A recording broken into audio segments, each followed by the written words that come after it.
Unit's probe has revealed that amount sits at 2 billion rand, with 3 major syndicates behind the looting. SIU head advocate Andy Mutibi says one of the alleged looters, a man named Hangwani Morgan Maumela, who's believed to have been working with dodgy businessman Vusmuzi Kat Matala, scored over 800 million rand in tenders from the hospital. Maumela's identified assets amount to around 520 million, including luxury vehicles and properties valued at 293 million. The unit has also revealed another businessman, Rudolph Mazibugo, also ran a syndicate and allegedly scored 283 million rand, while an unidentified man scored almost 600 million rand. Komzo Mudise, Eyewitness News in Tembisa. Fraud and corruption have been highlighted as the main motives behind political killings investigated by the KZN Political Killings Task Team. Embattled crime intelligence boss Dumisani Khumalo revealed this while testifying before the Madlanga Commission of Inquiry in Pretoria today. The inquiry is probing allegations of interference in the criminal justice system. Oren Singh has more. Crime intelligence boss Dumisani Khumalo says the KZN Political Killings Task Team is successful because of its analysis-led investigative approach. He says the first phase of an investigation is to determine the motive, followed by the identification of a suspect. The contract killing has got permanent stakeholders that needs to be there. So it will be the replacement of a spotter by a name identified as a person of interest. Khumalo says when it comes to political killings, the motive is almost always the same. In most cases, where the political or office bearers are attacked or killed, it will mainly be for fraud and corruption. Khumalo's testimony comes at a time where he himself stands accused on charges of fraud and corruption following his arrest by the Investigating Directorate Against Corruption. Oren Singh, Eyewitness News. In the courts now, judgment is still being handed down in the East London Magistrates Court this afternoon. This is where EFF leader Julius Malema's firearms discharge case is sitting. The presiding judge is going through the evidence presented by witnesses during the course of the trial. Malema faces charges of violating the Firearms Control Act as well as the unlawful possession of a firearm and ammunition. The case stems from a 2018 rally in Mdantsane where video footage captured Malema firing a rifle into the air in front of a large crowd of supporters. Malema insists that the gun was not real. Judge Dwanet Olivier says proceedings may not conclude today.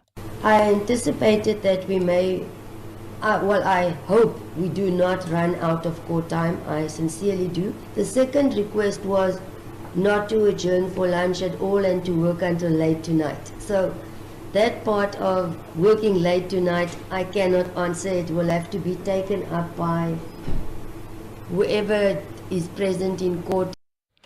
The National Taxi Alliance says the life of a taxi operator is cheap in the country. Taxi-related violence in Gauteng has claimed the lives of more than 60 people this year alone. In one of the latest incidents, the chairperson of the NTA was shot and killed on the Soweto highway. No arrests have been made yet and police are appealing to anyone with information to come forward. National Taxi Alliance spokesperson Theo Malele. Where this incident took place, there are cameras, and those cameras have footage, and with that footage, if indeed a life of a taxi operator was not that cheap, the police would have moved expeditiously to ensure that the perpetrators are brought to book. They should be in custody by now. And a Chinese court has sentenced 16 members of a family-run criminal gang to death. The group established deadly scam centers on the border with China, amongst other crimes. Scam compounds have flourished, staffed by foreigners, many of them Chinese, who say they were trafficked and forced to swindle people online as part of a multi-billion-dollar illicit industry. The court said that the group had killed 14 people, including 10 involved in fraud, who had tried to escape from the group or disobeyed its management. It cited one incident in October 2023 when the accused opened fire on people at a scam compound to prevent them from being transferred back to China. Gold is trading at $3,816.68 an ounce. The rand is at 17.29 to the dollar, 23.23 to the pound, 20.26 to the euro, and Brent crude oil is at $70.14 a barrel. Devland roadwork still slowing down traffic on the Golden Highway. This is between the N1 and Union Avenue. Protea Glen heading into Soweto, accident scene N12 westbound before the R558, causing heavy delays from the R554 Abu Bakr Drive. And in four ways, traffic sluggish on Winnie Mandela Drive between Witkoppen and the N1. In your sport, Team Europe get the last laugh following their Ryder Cup triumph. Mikel Arteta praises Arsenal's title-winning mentality in their win over Newcastle. And the Proteas women insist they're ready to make their mark at the Cricket World Cup. A cloudy afternoon in Gauteng today with widespread showers and thundershowers expected. Temperatures have peaked at highs of between 21 and 22 degrees. The top story in EWN this hour. The SIU has revealed that 2 billion rand was siphoned by syndicates at the Tembisa Hospital through dodgy tenders. EWN, in touch, in tune and independent. For the latest, visit ewn.co.za or download the EWN app.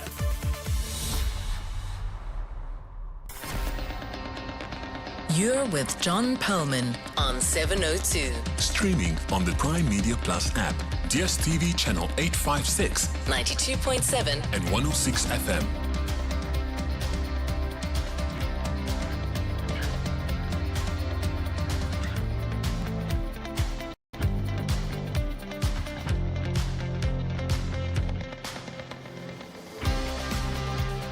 Very good afternoon, everyone. It's 8 minutes past 3 on Monday, the 29th of September. This is 702 Drive with me, John Perlman. Wherever you are listening to us in 702 land, welcome to the show. Hope you had a great weekend and that the first day of a new week has gone well enough. How many sick people could 2 billion rand have helped recover? The people of Tembisa will never get to find out, because that, according to the Special Investigating Unit, is how much public money was looted from the Tembisa Hospital. There could be more. If it all sounds familiar, that's well because it is. Much of this has been laid bare over many months by News 24 investigative journalist Jeff Wicks. We'll hear from him after 5 o'clock. Is there anything new in the SIU report that wasn't in the reports that he's been publishing? All captured now in the book he's written about the murder of Babita Diokaran. Jeff Wicks joining us at 10 past 5. Some other stories we're covering. The men and women who recycle vast amounts of your rubbish and mine took to the streets in Johannesburg in protest today. At issue, the decision by the Joburg Metro to close a major landfill site. We'll find out more about the issues at stake when we engage with their organization, the African Reclaimers Organization. That interview at 10 to 4. We'll get the latest from today's testimony at the Madlanga Commission of Inquiry. As you heard a little earlier, Oren Singh keeping an eye on it yet again for us. And after 5, we've got some music for you, but we're going to ask you some movie questions to go with it as well. That's coming up at about 20 to 6. We've got all that and a whole lot more on 702 Drive, including breaking news, news from the roads in our regular traffic updates, and the latest from the markets, where, never mind breaking news, let's talk about breaking records on the markets. The JSE is up by 750 points, well above 107,000 points. Last time I looked, the score, 107,456. The Resources Index, once again driving the surge, up by 1.74%. Harmony up by 4.5%, Sibanya by 4.4%. Other gainers include Boxer, which is up 5.3%. That in turn has pulled Pick and Pay up by 3.7%. Rand is having a very good day too. Currently 17 Rand and 20 cents against the dollar. Yep, that's strong stuff. 20.29 against the euro, 23.25 against the pound. Stephen Critters joining us with all of the details. He's with us at about 20 past 4. We'll have sport with Tolakele Mganga, and Bali Dlamini has the latest news headlines. I paused there because I gave you the wrong dollar figure. I said 17.20. I meant to say 17.29. It's a substantial difference. 17 Rand and 29 against the dollar. As soon as I read it, I realized, no, it's doing well, but not that well. Okay, 17.29. You'll be in the much safer hands of Stephen Critters later in the show. Bali Dlamini back with the very latest news headlines, and Karabo Chale is keeping an eye on the roads.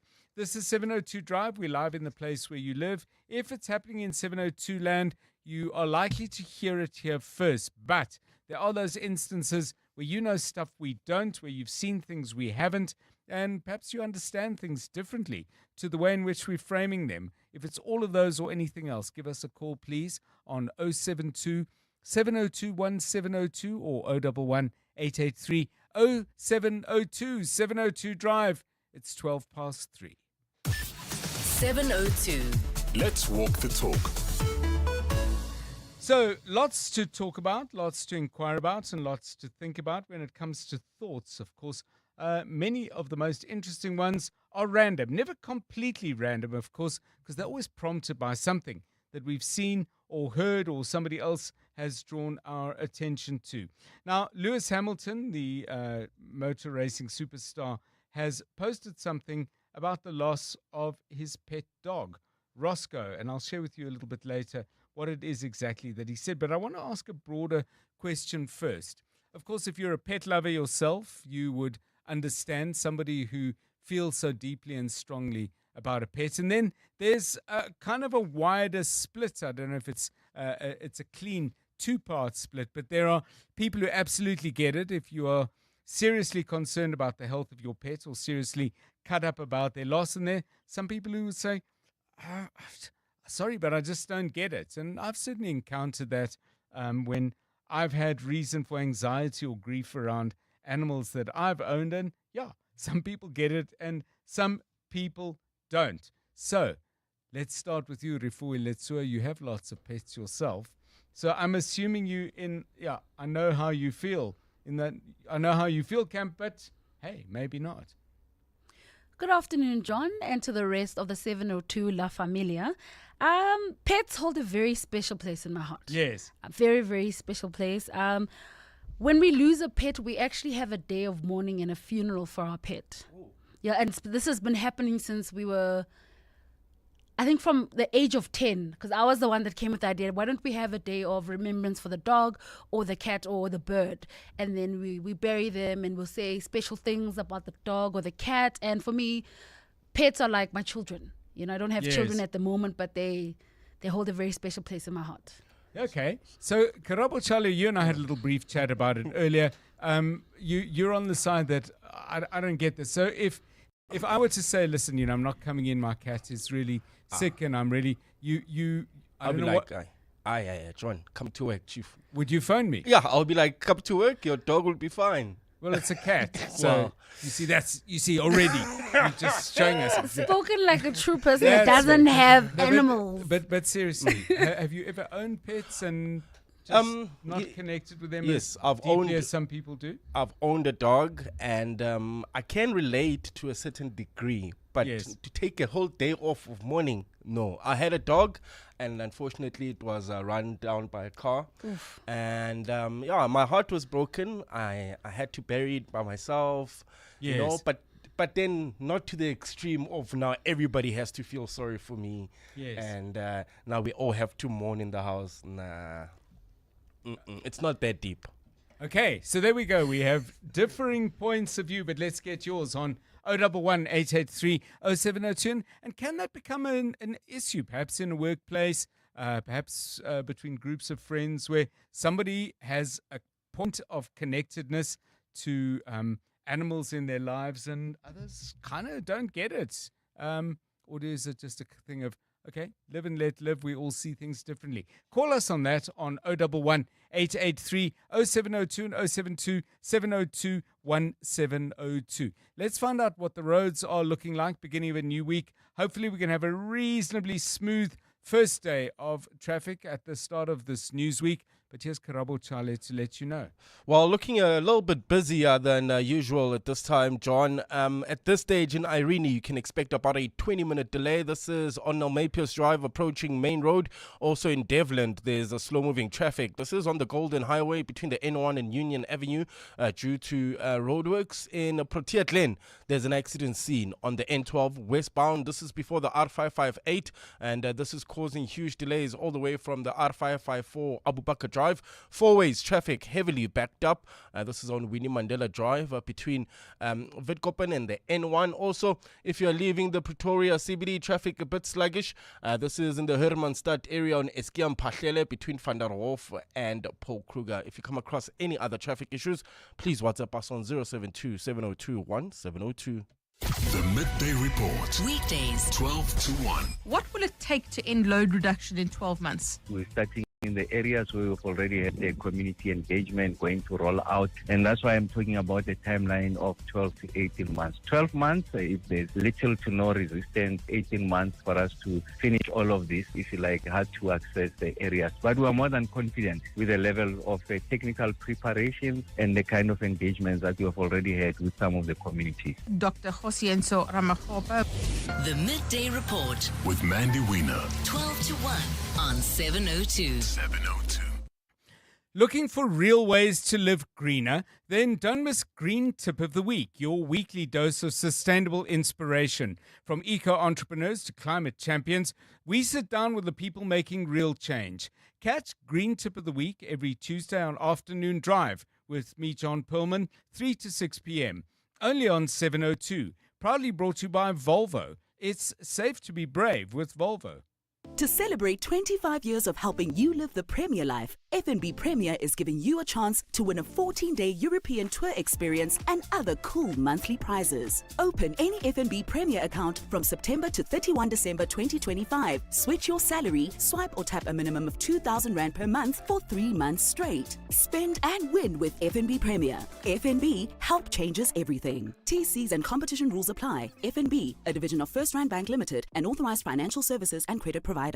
Mom, Dad, you're not gonna believe this. What's up, bud? Luke's family has a kitchen. Okay. Like a real one, with knives and a sink for dishes. His mom was just standing there, making food with her hands. There was a fridge full of vegetables, even broccoli. Not broccoli. Oh, the horror. Who needs a kitchen? Simply spend 200 Rand or more and you could win Simply Asia for a year. T's and C's apply. Simply Asia, connecting the Thai way. For those 2 a.m. checkouts or the late night shifts. For the last minute orders and the beginning of the month rush. For the 9 to 5 that becomes a 5 to 9. You don't clock out and neither should your payments. Pay fast by network, always open for the dreamers, the doers, for you. From e-commerce to in-store payments and business funding, we have you covered. Sign up today at payfast.io. You're with John Perlman on 702. Let's walk the talk. 702 Drive, please do keep your messages coming about dogs and cats and others. If you have pets and you've suffered either with anxiety when they're ill or grief when you've lost them. And on the other side, we're just engaging with people as well, like my colleague Karabo Chale, who lost a dog himself, but says for him it was move on. He doesn't understand that kind of depth of grief that some people experience. And I'm not suggesting one is a better moral or ethical or humane position than another, but I do think it is a fundamental line of difference that can sometimes create some awkwardness, perhaps, in friendship circles, in workplace circles. Give us a call on 011 883 0702 and 072 702 0702. Now, Lee says, my dogs over the years and my two now give me unconditional love and absolute loyalty. Not many humans will be like this. Danny says, humans do not deserve pets. Animals should be at the top of the pyramid because of their unconditional love. There would be no wars or discrimination, starvation or hatred if animals were in charge. Pet owners can take time off. Mourning is real. Pets are there on our best and worst days, no matter how little we care for them. I'm so sad about Roscoe crossing the Rainbow Bridge. And Roscoe refers, of course, to the bulldog. That was obviously very important to the racing driver Lewis Hamilton, who on X posted, I think about an hour ago, says, lost my best friend last night. Thank you for all the love you've shown him over the years. Roscoe forever. So keep the calls coming on that, please. 011 883 0702 072 702 1702. 21 minutes past 3. Drive Home with John Perlman On 702. Let's walk the talk. Well, I must admit, this was a story I thought we would be reporting on as kind of done and dusted. The trial itself has gone on for 3 years. It relates to alleged violations of the Firearms Control Act, including the unlawful possession of a firearm and ammunition. And one of the two people facing judgment on that is the leader of the economic freedom fighters, Julius Malema. Well, judgment has been going on, as I understand it, at least for quite a while now. Down in the East London Magistrates Court, the magistrate, Toinette Olivier, has been reading her judgment, and that's been going on for a while. So where are we now in the matter? Alpha Ramoshwana, a very good afternoon to you. What's happened so far? What has the magistrate said, and will we get a verdict today or not? Good afternoon, John. At this moment, it seems highly unlikely that we'll get a verdict today. The presiding magistrate did give a disclaimer earlier on to say that she is seeking advice from the court whether to continue after or beyond the hours of the court or to continue tomorrow. She has been reading details of each and every single testimony during the trial today. So each and every single testimony that each and every single witness that testified during the trial, for the past 3 years, she's been recounting all those details, explaining to Malema every single thing that happened during the trial. And she says this is important because she doesn't want to miss a thing, and it's going to make sense when she finally delivers a judgment. So she's essentially just giving context, explaining everything that happened over the past 3 years before effectively handing over the judgment. So it's highly unlikely that that verdict will be announced today. She did say that she's making arrangements with the court that we come back tomorrow for the official announcement of the verdict. So in terms of going, is she going over the testimony that witnesses have given, Alpha, and just, in some ways recapping and repeating, or is she giving some indication as she does this as to what she thought of particular witnesses? I mean, is she saying, I found this one credible or not? What kind of indications are we getting, if any? No, not at all. She's not giving her opinion or her observations or the court's observations on any of the testimonies that were presented here. She's recapping every single thing that happened over the past 3 years, reading from a really, really huge chunk of papers, a large document, a large file, I might say. And so far she hasn't said anything much. She's just been recapping the details of every single testimony. She did say, though, that towards the end of this session, she would give an observation or a way forward as to what happens next. Thank you very much, Alpha Ramoshwana. I must admit, when I saw the Magistrate Toinette Olivier in the matter involving, as I mentioned, EFF leader Julius Malema and his former bodyguard, Adrian Snyman, I sort of thought kind of an hour and a half, 2 hours max, but this is being done differently, I think it's fair to say. I have insufficient experience of the law to comment on how unusual this is, but anyway, seems to me to be unusual. We're not going to get a verdict today, it would seem. So that's the story for tomorrow. 25 minutes past 3. John is on X at John Perlman. Well, a really quite momentous day, I think, out at the Tembisa Hospital, and we'll be dealing with this in a lot more detail later in the show when we chat to News 24 investigative journalist Jeff Wicks, who has looked into the criminality around that hospital that led to the death, the murder of Babita Deokaran, a story to which we will return a little bit later in the show. But there is an aspect of what's gone on in that investigation and also around it, and that involves the Special Investigation Unit, which today put out their interim report, the SIU Special Investigating Unit, I should say, put out their interim report. We'll go into that in some detail with Jeff. But one aspect of it is that some of the people who've been named as leaders of syndicates that have been involved in the 2 billion rand fleecing of public money out of Tembisa Hospital have had their assets confiscated, preserved, frozen. I've heard all of those words used. And we were chatting a little bit before, and Kabazela asked a very good question. What exactly does all of this mean? And I had to say, well, I'm not exactly sure what a preservation, a forfeiture, freezing and so on actually implies, and what are the implications for the person subject to that. So we thought we'd bring in the Special Investigating Unit because they're at the heart of many of these initiatives. Spokesperson Kaiser Khanyago, thanks very much for giving us your time today. When you act against somebody in regard to their assets, what exactly happens? I mean, for example, if a property is placed in some kind of forfeiture, does it mean the person can no longer live there? Give us a sense of the effect of the actions that you now take. Good afternoon. Good afternoon, Jordan. Good afternoon to your listeners. There are two things that we are talking about. Mm-hmm. There are instances where you freeze, what we colloquially call freeze, but it's called in legal term preservation order. Right. That is when you say, I have got something against you. You might have stolen the money, but I'm still going to take you to court. It might take long.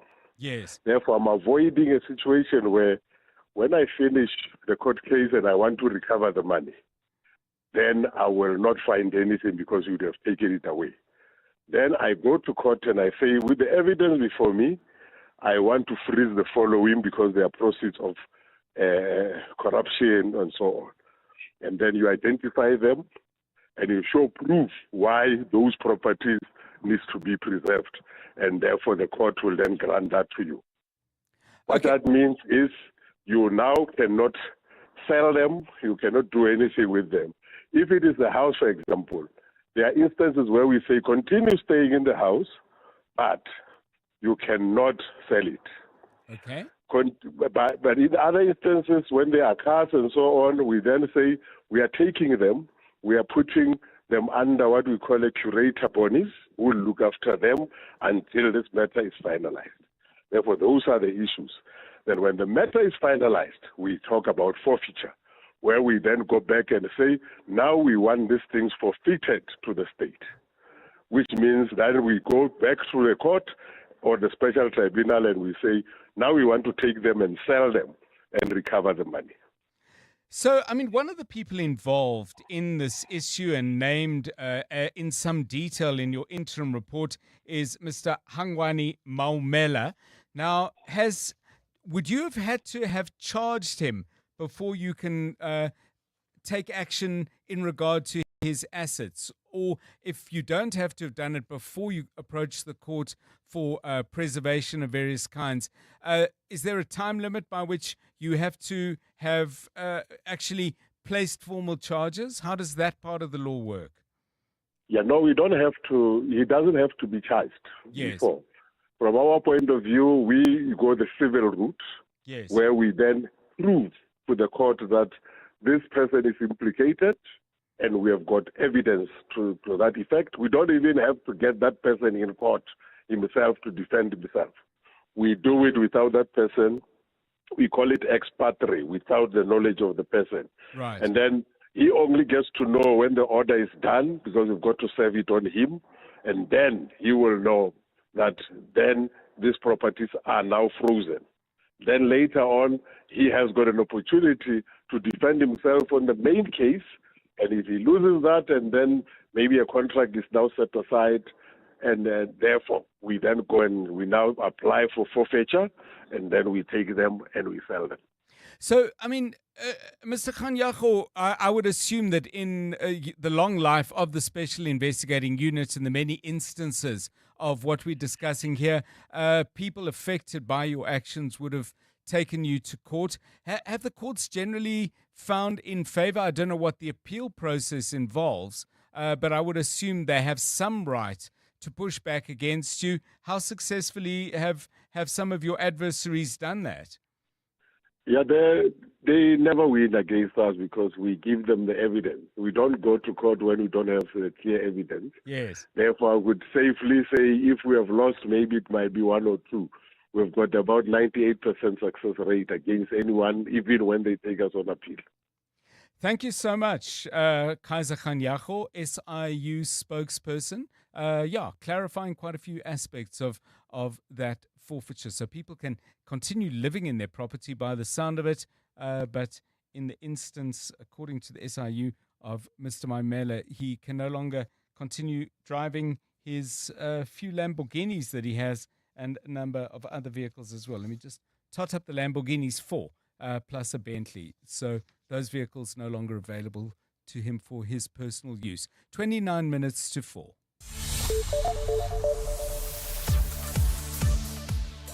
Right, let's find out what's happening in other big stories and go to Mbali Dlamini, the Soshanguve informal settlement. Marry Me in the spotlight once again. Good afternoon.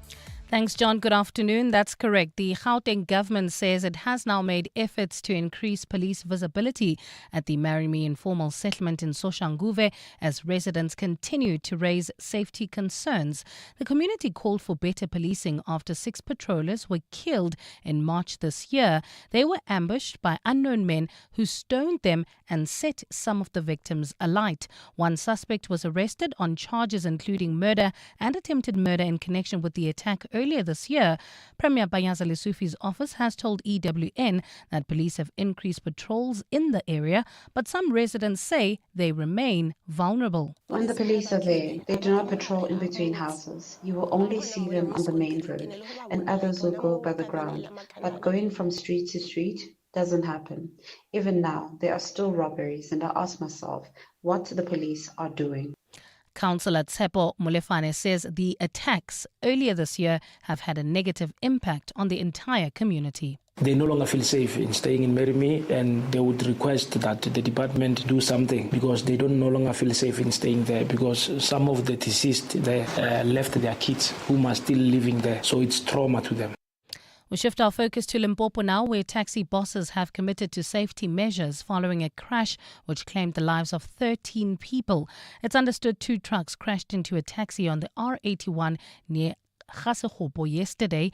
All passengers who were congregants coming from a church service died on the scene. Santaco Limpopo spokesperson Sipho Maloma says they will support the affected families. Santaco Limpopo extends its condolences and commits ongoing support to the families. We are cooperating with authorities and will review safety measures to respond to prevent future tragedies. And President Cyril Ramaphosa remains hopeful South Africa will continue to enjoy preferential trade access to the United States under the Africa Growth and Opportunity Act, which expires tomorrow. Following last week's visit at the United Nations General Assembly for a trade and investment dialogue, Ramaphosa says commercial ties between the two countries have proven to be both durable and resilient. Writing in his weekly newsletter, Ramaphosa says the Department of Trade, Industry and Competition remains in talks with the US to finalize a trade agreement. Government hopes this will drive down the 30% tariff imposed by the Trump administration. Lindsay Dentlinger has more. With more than 600 American companies operational in South Africa, the country is also the second largest African destination for US exports. President Cyril Ramaphosa says both South African and US businesses can see the clear opportunities and commercial gains of investing in the other's respective markets. He says government will continue to advocate for reciprocity in investment and trade relations with the US. Ramaphosa says South Africa also wants to expand the number of local companies operating in the US market and to create more jobs for Americans. Ramaphosa says last week's engagements with business people in the US show that South African and US businesses remain deeply connected and are committed to mutually beneficial partnerships into the future. He says further testimony to the strength of this relationship is that later this year, the US Chamber of Commerce will send a delegation led by its CEO to the B20 Summit, the official dialogue forum of the G20 for the global business community. Lindsay Dentlinger, Eyewitness News. A cloudy afternoon in Gauteng with widespread showers and thundershowers expected. Temperatures have peaked at highs of between 21 and 22 degrees. Expect about a 20-minute delay in the Irene area on Nalmepius Drive approaching Main Road. Also devilant slow-moving traffic on the Golden Highway between the N1 and Union Avenue due to ongoing roadworks. 4-ways traffic heavily backed up. This is on Winnie Mandela Drive between the N1 and Witkoppen.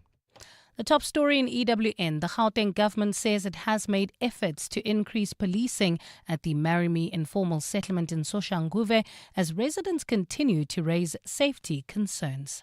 Bongani Bingwa, 702 Breakfast. Weekday mornings, 6 to 9.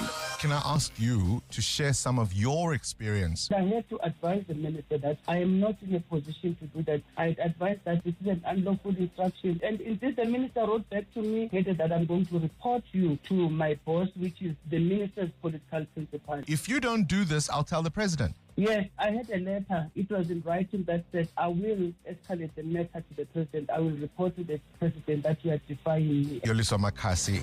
Bongani Bingwa, 6 to 9. On 702. When service delivery fails, hope doesn't have to. Fix Local helps you report issues, escalate when you're ignored, and as a last resort, fix them yourself, safely and legally. Fix Local is more than a platform. It's a way for communities to stand up, speak out, and work with or hold local government accountable.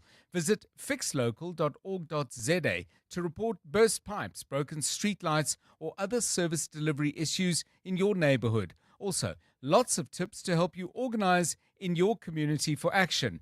702 is proud to support Fix Local. Let's walk the talk and fix what's ours.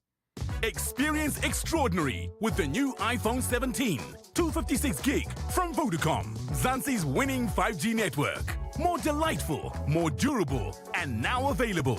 Get yours on a 3 gig red core plan from $899 per month over 36 months, plus a free extended warranty. Be the first to get it today. Available in-store and online. T's and C's apply. Further together. Vodacom.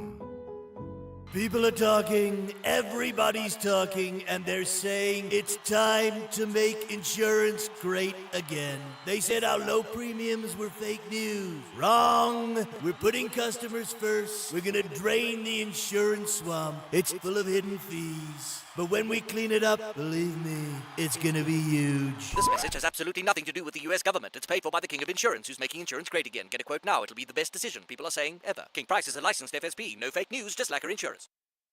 On Tuesday, 30 September, the city of Ekurhuleni is hosting the Ekurhuleni Tourism Stakeholder Engagement Sessions, a powerful platform where the government, industry leaders, and communities come together to reimagine tourism.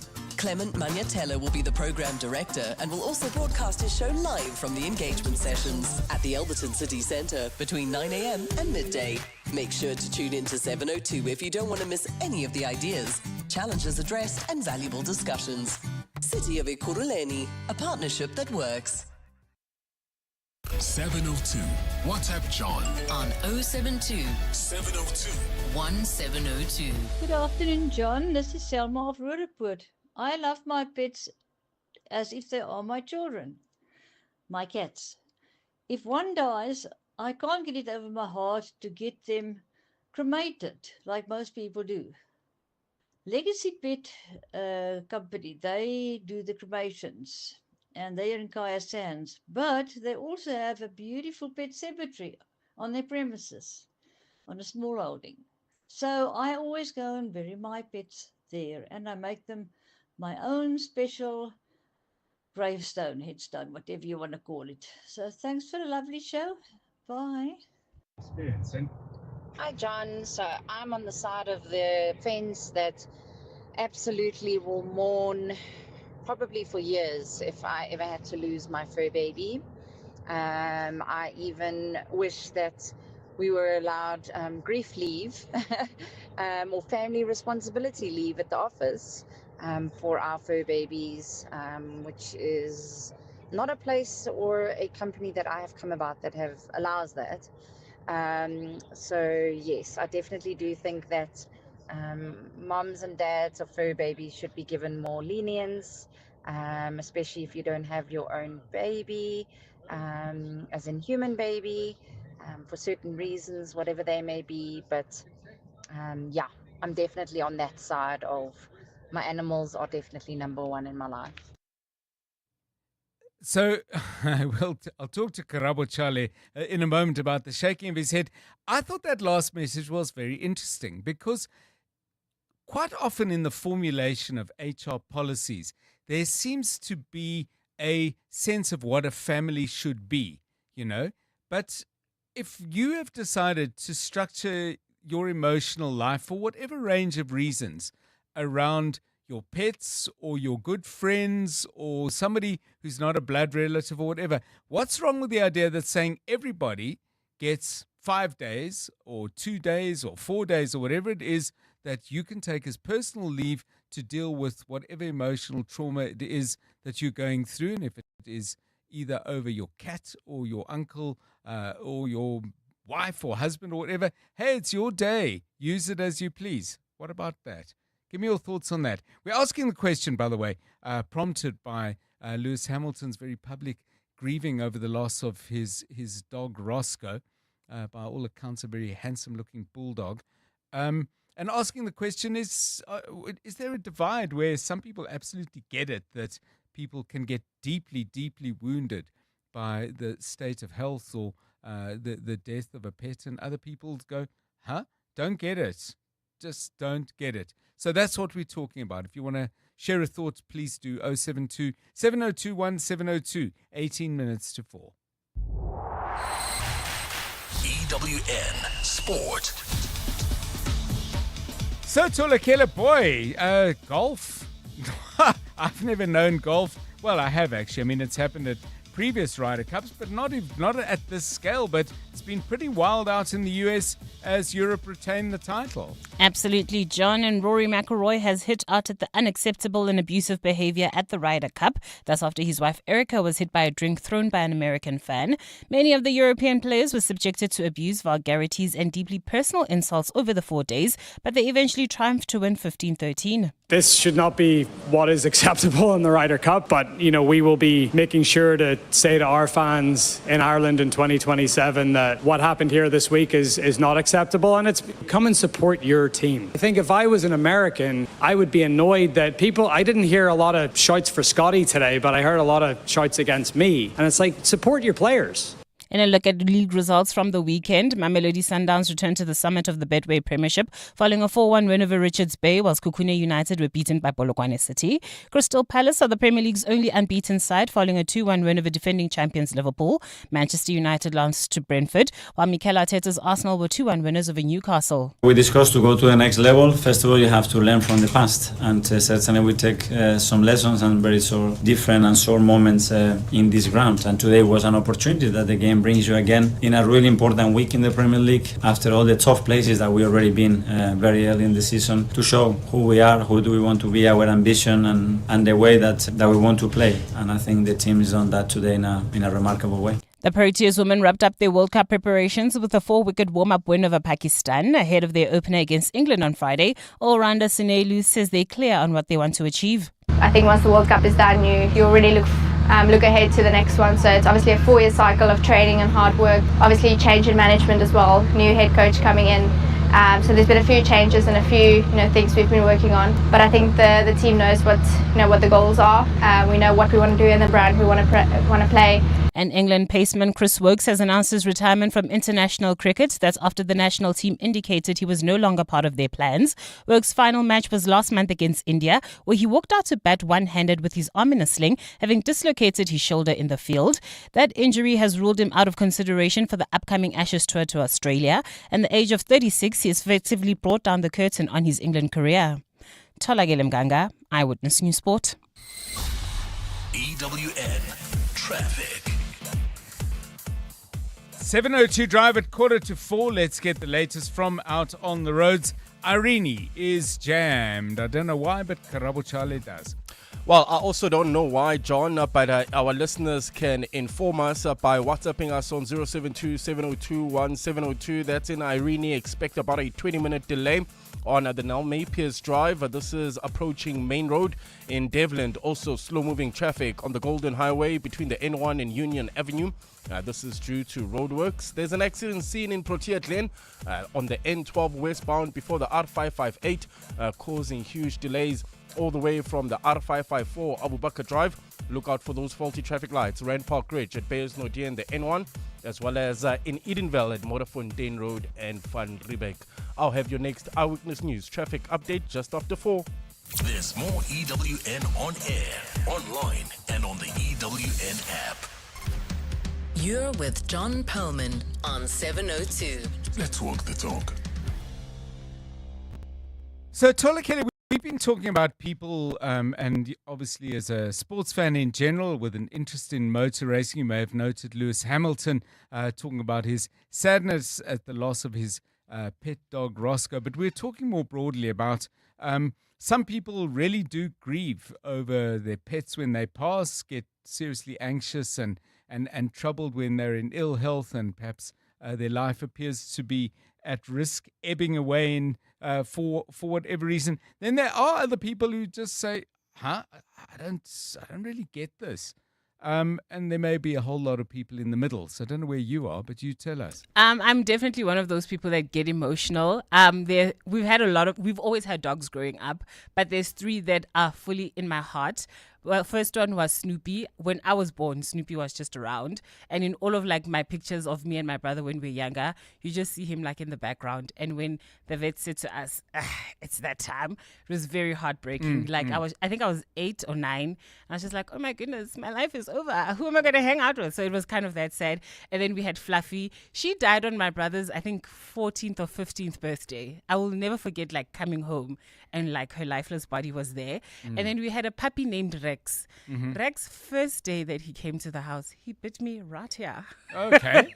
And a month later, he passed away. And I was like, sir, you did all of that. Yes. Just to die a month later. And to this day, whenever I think of Rex, I'm just like, you didn't even give me all of the memories that I could really enjoy. Yeah. But he always leaves a mark on my arm because of that. Oh, so he actually left a proper Yep. scar. I still have it to this day.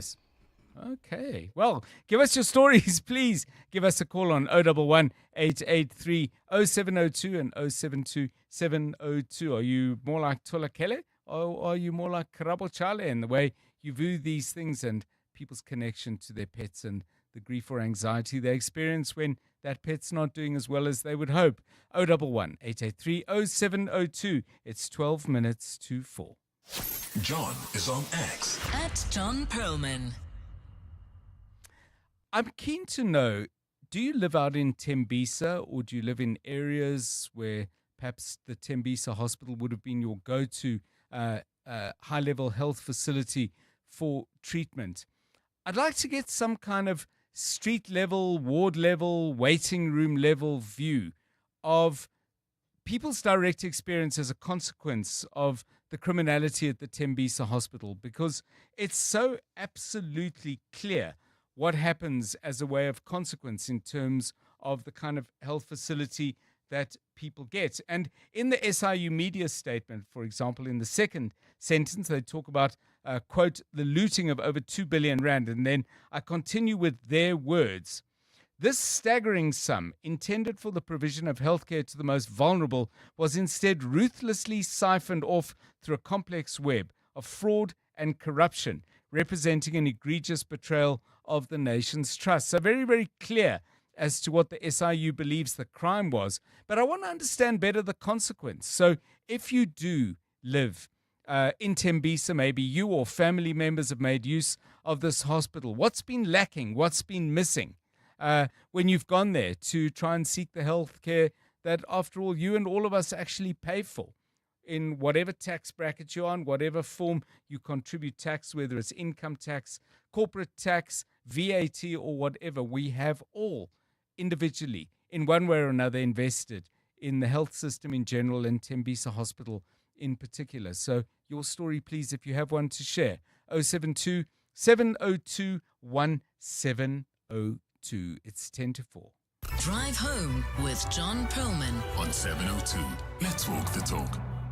Well, I thought there was a very interesting protest in Johannesburg today, and I was interested in it because we've chatted to this organization before about the role they play in trying to deal with the absolute mountains of rubbish that we generate in Johannesburg. I mean, it's not unique to Johannesburg. Cities all over the world pump out a huge amount of trash. But the reclaimers, as they call themselves, often recyclers as we refer to them, the people who you see at the dustbins on rubbish collection day, looking for things that they can turn into money. And then, of course, we know them in the traffic and sometimes on the pavements, pulling their karikis and trying to get the stuff that they have reclaimed to a place where they can monetize it, and that stuff can be recycled. But the reclaimers, through their organization, the African Reclaimers Organization, marched from Newtown today to the Metro Centre in Braamfontein, saying that the city of Johannesburg and Pick It Up are not listening to what they've been trying to tell them for 10 years. So what are the issues? Let's welcome to the show Luyanda Hlatshwayo, who's spokesperson and business development manager at the ARO, the African Reclaimers Organization. Mr. Hlatshwayo, I know there are deeper and wider issues, but in terms of the issue that brought you on the streets specifically today, what is the immediate grievance that you have? We'll talk about the wider issues once you've set the scene for today. Good afternoon. Good afternoon, Joe. Thank you for having me. The immediate request for us now is immediate interaction on waste management plans. Yes. Just to give you a background, the city is privatizing the waste of the city. So originally we have landfills that we throw our waste at, all of us as residents, and it's owned by the city. And now it's being privatized. In the long process of privatization, we, the reclaimers, are ending up not having work to do. Right. So the first landfill, which is Mount Louise, with 150 reclaimers, they haven't been able to work for the past month. And that is because the city has announced that in the next 12 months, all landfills are going to be closed. So this is just the beginning of us fighting with the city to be transparent, tell us what is happening, engage with the people that are doing the work, because we are diverting the majority compared to the municipal trucks. We actually divert the most. We have research-driven information that the informal sector is actually saving the city from drowning in waste. So excluding us in the value chain will affect the residents in the near future. So tell us about this. So if I've understood you correctly, Mr. Hlatshwayo, the landfill operations are being privatized, but then why are they being closed down? I mean, surely the waste has to go somewhere.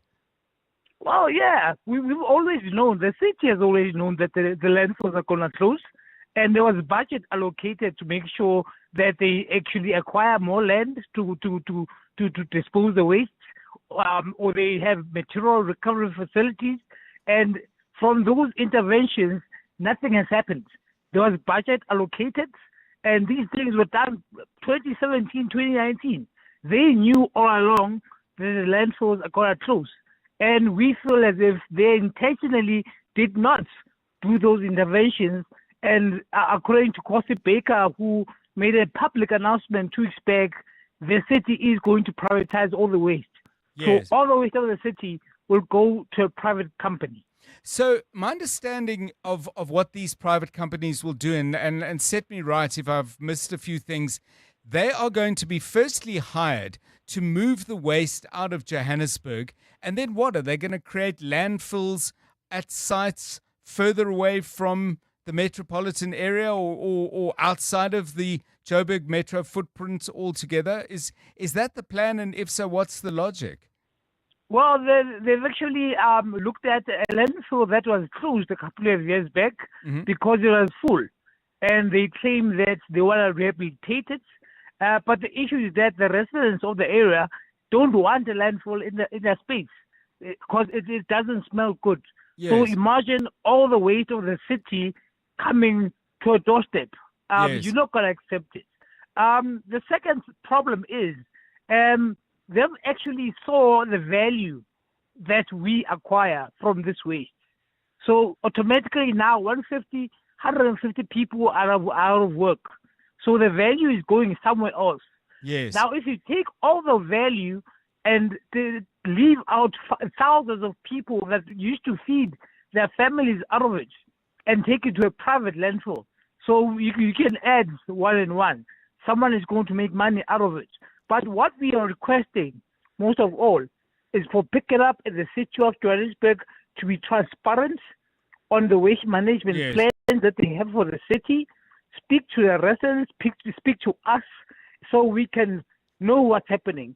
From my experience, we are in the verge of drowning in our own waste. Yes. And the only way that we can know how far it is that we must hold the city accountable and let them tell us what are the plans that they have. So Mr. Hlatshwayo, you've spoken at the beginning and now again about the fact that you regard yourselves, and I think the statistics, because we've spoken to people other than your organization, that the statistics tell us the vital role that the reclaimers currently play. Are you involved? Does the city and Pick It Up consult you at all, or are you completely out of the policy discussion loop? We are in part of the policy discussion on a national level. Right. But not anything concrete. We have guidelines that are supposed to be guiding municipalities on how to integrate the informal sector. But municipalities are not bounded, are not tied to guidelines. We need to be the policy to be actually proven and be rock solid. Unfortunately, we have been trying to pick it up. We've had pilot programs that we've done with corporate companies, international companies, that prove that working with the reclaimers actually saves us money and saves us from having more landfills. And we've had proposals. Right now, there is an MOU sitting in the middle of Pick It Up. They are failing. They don't want to sign it. It is bringing solutions. We don't want money from them. We just want them to work with us so we can solve the problem of waste in Johannesburg. Luyanda Hlatshwayo, thank you, spokesperson and business development manager for the African Reclaimers Organization. Clearly, this is a very important story. It's one very close, I'm sure, to many of, I wouldn't say necessarily your hearts, but it's very close to your interests because a city that can't deal with its waste is facing deep and profound problems. So I think next step, let's see if we can get Pick It Up on the show either today or possibly for tomorrow's show. But this conversation, I would suggest, is important to all of us. We'll see if we can take it forward. If you've got some thoughts, though, in the meanwhile, though, do give us a call, 072 7021 702, 2 minutes to 4. In the last 24 hours, this is what's happened in your world. Ekurhuleni Mayor Dr. Xhakaza says neither he nor the ANC can be blamed for allegations that the EMPD was infiltrated by Vusumuzi Ket Matlala. It was the DA that was in charge at the helm of leadership in Ekurhuleni when some of these things happened. And it then escalated when the mayor got Godwana and there was no action. He says the DA must account for why its oversight mechanisms failed to detect and address Matlala's links to senior EMPD officials. We've asked it in council. Tanya, we said, you must also tell us. EWN, in touch, in tune, and independent. Life can sometimes throw dumb inconveniences your way. Just listen. My toddler had a meltdown at 11 p.m. because we didn't have any yogurt. At least baby quart doesn't exist. Yet. I saved some snacks. Next thing, gone. And it's 9 p.m. Fire your entire household, Jabu. I went to shower and there was no soap left. That's awkward. Don't allow life to inconvenience you. Come around to NJET. We're open 24/7. Quick, sharp, and co. At your convenience. NJET. With us, you are number one. Business Outsurance are experts in business insurance for optometrists, surgeons, and other medical specialists. Here's Chrissy. Business Outsurance is the best insurer for my business. They have great premiums, wonderful service. I know without a doubt that Outsurance has my back, and you always get something out with Outsurance. Switch to Business Outsurance and you could get a massive 20% discount on your business insurance premium. Visit outsurance.co.za. Switch and save today. Licensed insurer and FSP. TCs and information online. Backed by popular demand, legendary jazz icon Kenny G will be performing at the Super Bowl at Sun City on Friday, the 3rd of October. Get ready for an unforgettable night of timeless hits and pure musical magic. Get your tickets from webtickets.co.za. Brought to you by Breakout Events and 702.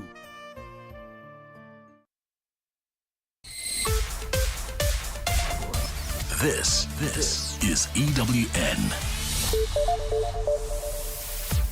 Dumisani Khumalo sheds light on the Big Five criminal syndicate and talks to get underway to try secure a Gaza ceasefire deal.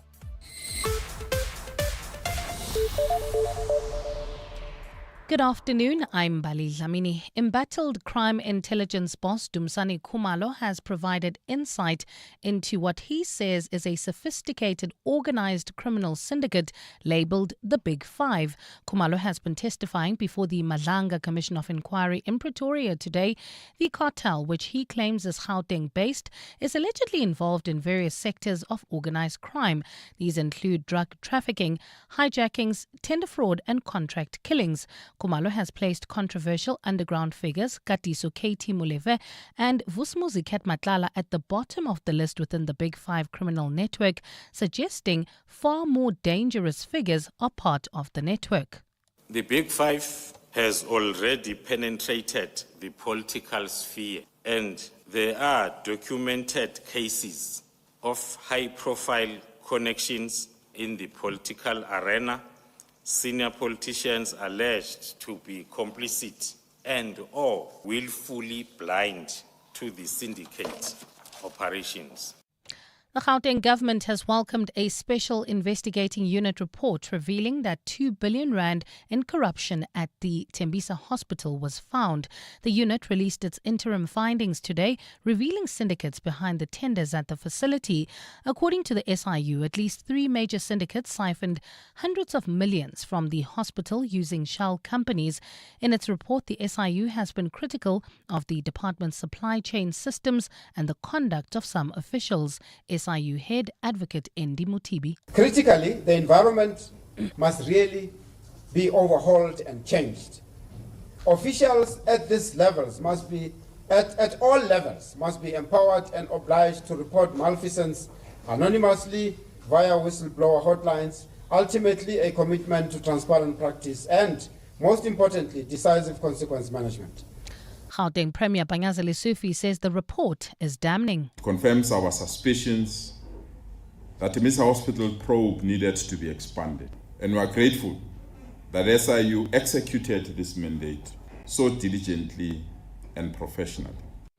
To this now, Finance Minister Enoch Godongwana says municipalities need to do better if they're going to aid economic growth.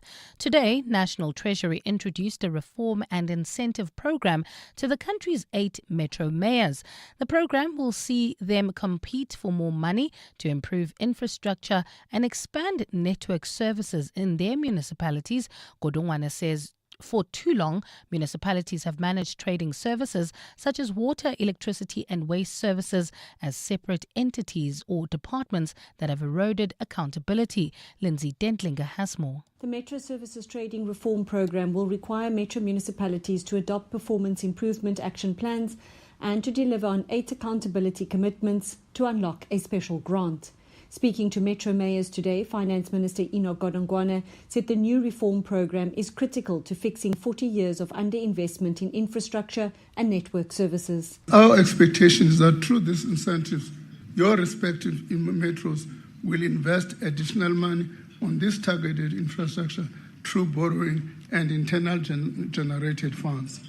The Treasury is now proposing a 6-year, 54 billion rand performance-linked incentive grant to unlock 108 billion rand in infrastructure investment. If we don't keep an eye on metros, we're not keeping an eye on South Africa, because that's where everything happens. The Treasury has set a June 2026 deadline for metros to commit to the 8 targets. Lindsay Dentlinger, Eyewitness News. To this now, police say they are making headway as they continue investigating the case of 3 police officers whose bodies were recovered in the Henops River in Centurion earlier this year. The bodies were retrieved in April after the group was reported missing. Constables Tebekulu Linda, Kiamokhetsu Base and Boipelo Senoge were last seen travelling from Bloemfontein to Limpopo on a work assignment. It's believed the vehicle they were travelling in plunged into the river. Police say preliminary post-mortem reports were released released, and they are now still waiting for the final reports. Spokesperson Athlenda Mate. Given the nature of the outstanding reports, it is not possible at this stage to provide a time frame for the completion of the investigation. What can be confirmed is that the matter is progressing and all necessary expertise is being applied to ensure a thorough and credible outcome. The SAPS remains committed to finalizing this investigation. And U.S. President Donald Trump will host Israeli Prime Minister Benjamin Netanyahu at the White House today for high-stakes talks aimed at sealing a Gaza peace agreement. Trump says a deal to end the nearly 2-year war is effectively done following talks with Arab and Muslim leaders last week. According to reports, Trump's plan calls for an immediate ceasefire, phased Israeli withdrawal, and the release of hostages within 48 hours. Israel would then free more than 1,000 Palestinian prisoners, including those who are serving life terms. Gold is trading at $3,824.98 an ounce. The rand is at 17.27 to the dollar, 23.23 to the pound, 20.29 to the euro, and Brent crude oil is at $68.85 a barrel. You can still expect about a 20-minute delay in Irene. That's on Almapius Drive approaching Main Road due to an earlier accident. The Midrand also traffic sluggish on the N1 northbound from the Butlu interchange to New Road. Devland still slow-moving traffic on the Golden Highway between the N1 and Union Avenue due to ongoing roadworks. In your sport, Luis Diaga returns to Springbok squad for Argentina test. Miguel Cardoso urges fans to stand strong amid significant Mamelodi Sundowns rebuilding process. And Wayne Rooney says he has no faith that Ruben Amorim can revive Manchester United. A cloudy Tuesday in store for Gauteng tomorrow. Johannesburg dropping to overnight lows of 10 degrees, peaking at 20. Pretoria 13 and 22, and Vereeniging 12 and 20 degrees. The top story in EWN this hour. Embattled crime intelligence boss Dumisani Khumalo has provided insight into a sophisticated organized criminal syndicate labeled as the Big Five. EWN, in touch, in tune, and independent. For the latest, visit ewn.co.za or download the EWN app. 7:02. Drive home with John Perlman. John Perlman, 3 to 6 p.m. on 92.7 and 106 FM. Let's walk the talk. 7:02 Drive, it's 8 minutes past 4. Nice to get some rain today, some rain over the weekend. I must admit, I've been looking forward to it. Always keen to just see some of the pollen and the dust in the city of Johannesburg settle. Don't know about you, but yeah, I'm pleased at least that we've had that rain. Plenty more needed. How's the first day of the week been? Good, I hope. Give me a call if anything special has happened, or if you've got a big week ahead. Maybe there's a big presentation coming up, a job interview, an audition for a choir or a play, a big date, a family member doing something they've come and asked you to come and watch them do. All the kind of stuff that makes up our lives, our individual lives, away from the big issues of the day. I'm always keen to hear how you're getting on in that all-important part of your life. The big issues, of course, are out there, including the Madlanga Commission. Oren Singh giving us an update on that shortly. And then after 5, we're going to spend some time with News 24 investigative journalist Jeff Wicks. Special Investigating Unit, as you heard a moment ago, has so far, and this is an interim report, they are still busy with lots more digging. They have already uncovered 2 billion rand fraudulently taken out of the lives of people in Tembisa and that part of Ekurhuleni. People going to the hospital, I don't know, in good faith. I can't always say if they go there with any optimism that their healthcare needs are going to be provided for. Not easily if you're stealing money on that scale. But Jeff Wicks has been digging into it for, I think it's fair to say, longer than government authorities and officials appear to have been digging, although the SIU has done an excellent job with what they've done so far. But Jeff Wicks will be able to shed some light on what's come out and what questions still need answering. He's with us at 10 minutes past 5.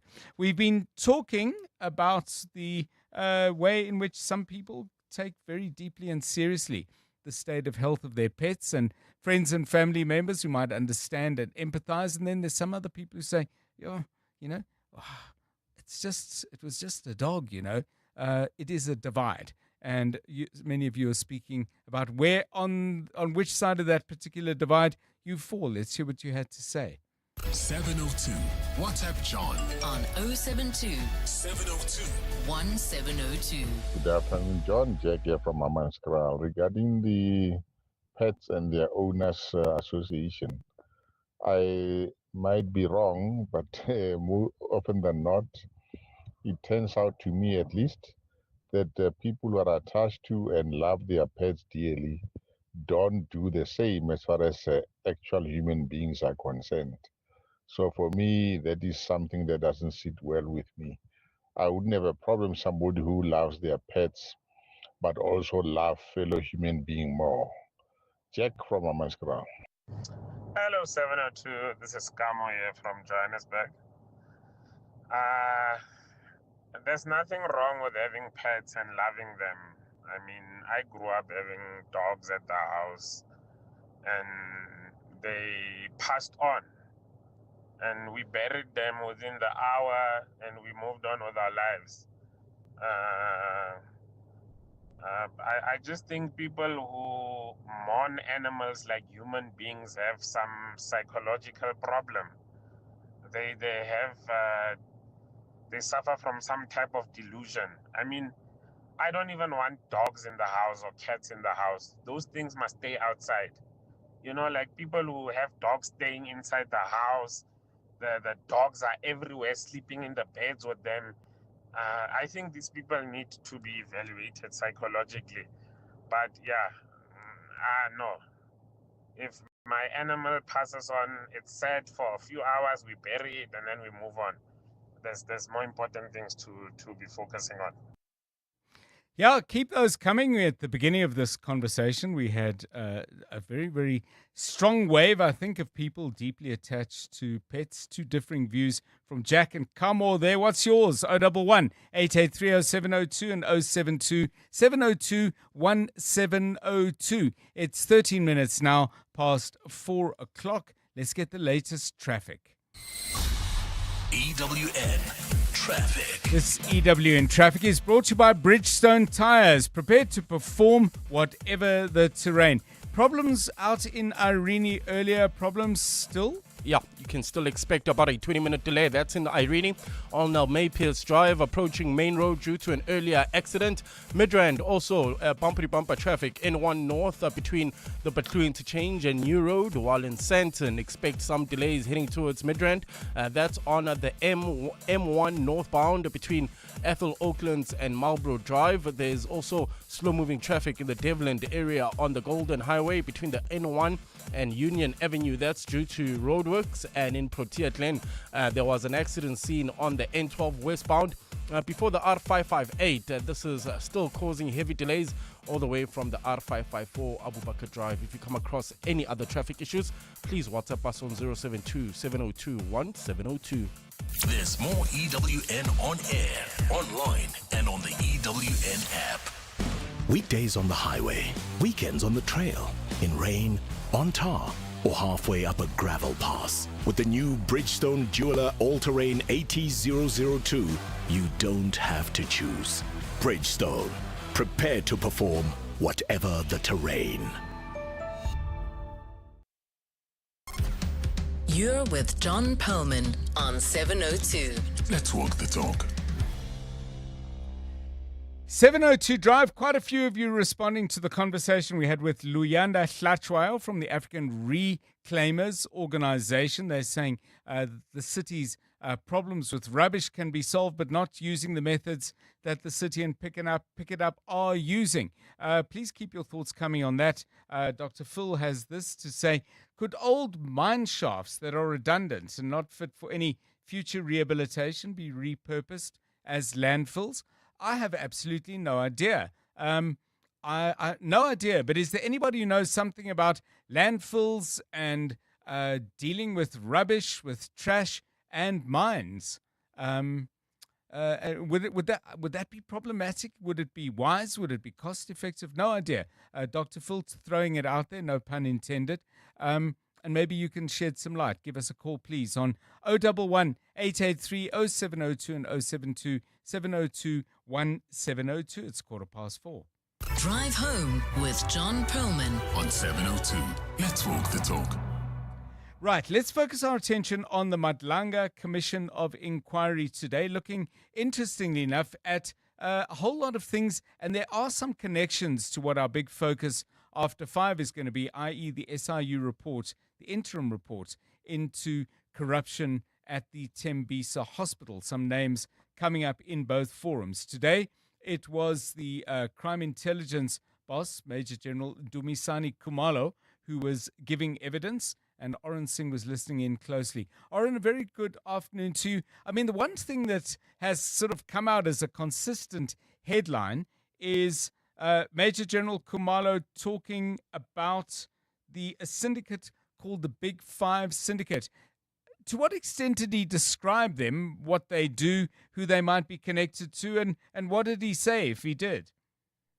Not much, John. Very vague in that sense with regards to the Big Five, this syndicate who he claims have links to various sort of arms and legs of organized crime, specifically in Gauteng, drug trafficking, hijackings, contract killings, but also tender fraud.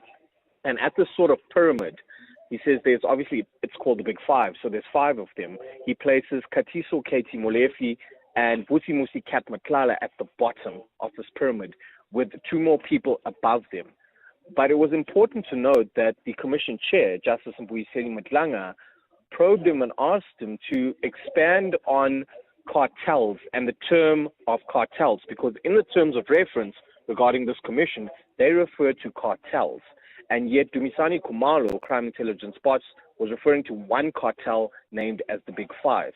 So the commission chair really asking him, are you going to, at any stage during the course of your testimony, give more information related to other cartels, not just this one that you've spoken about today, the Big Five? To which he replied, he won't be giving information. So that was quite interesting to note, John, that he's only referring to one criminal syndicate that are involved in these sort of illicit activities within Gauteng, but he's not going to be talking to any other criminal cartels within the country.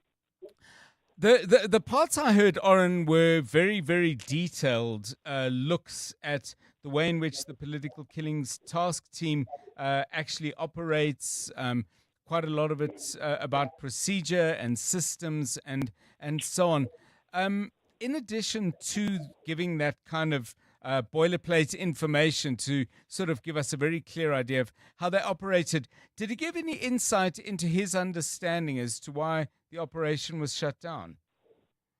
Obviously, he is alluding to what the National Police Commissioner, Fani Masimola, and KZN Police Commissioner, Nhlanhla Mkhwanazi, have already spoken to and testified to, that they believe that the Minister of Police, Lenzo Mchunu, was influenced by people out of the organization to disband this task team because they were getting close to business people and syndicates within Gauteng that have links to senior politicians and senior cops. But right towards the end of his testimony, we've wrapped up for the day, John, but just before we concluded, he spoke about 5 people who they have got proof and evidence of that had WhatsApp exchanges with alleged tenderpreneur and underworld figure Vusimusi Kat Matlala.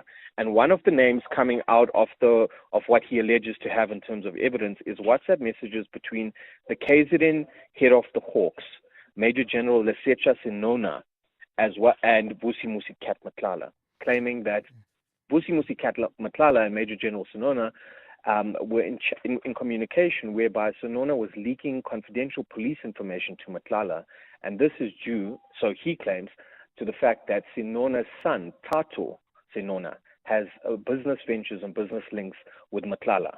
So that was one interesting name that came out towards the end of his testimony today that we haven't heard of before, that hasn't been implicated in this commission as of yet, and he just forms one of 5 names that have been named.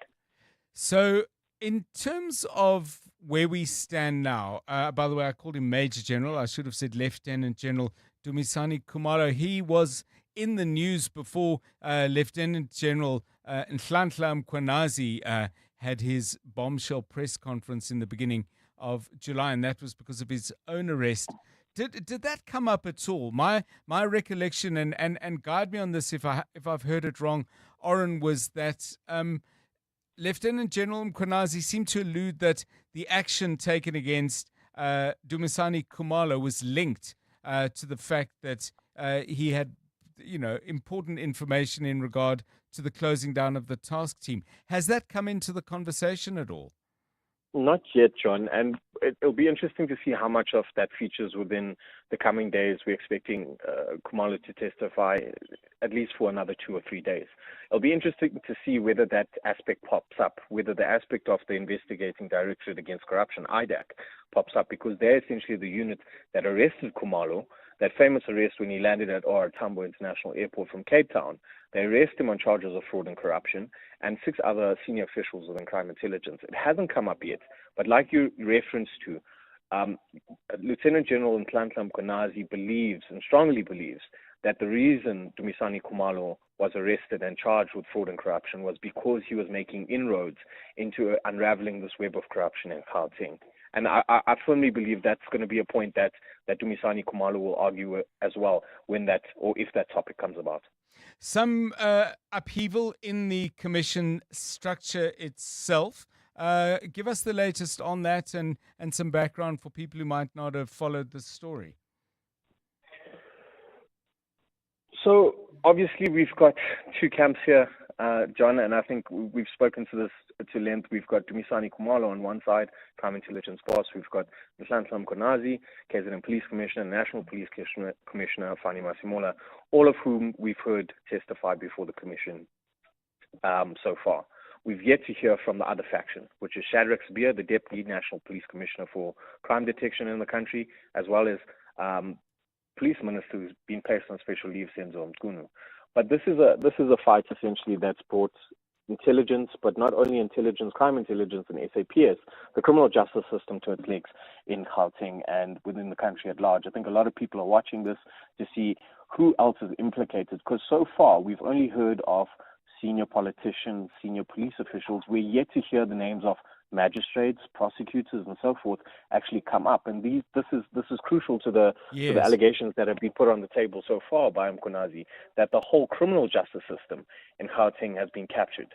But we've yet to see that come up and surface in the commission so far. So we're waiting in bated breath, I suppose, to see who else's name will pop up in this commission in the coming days.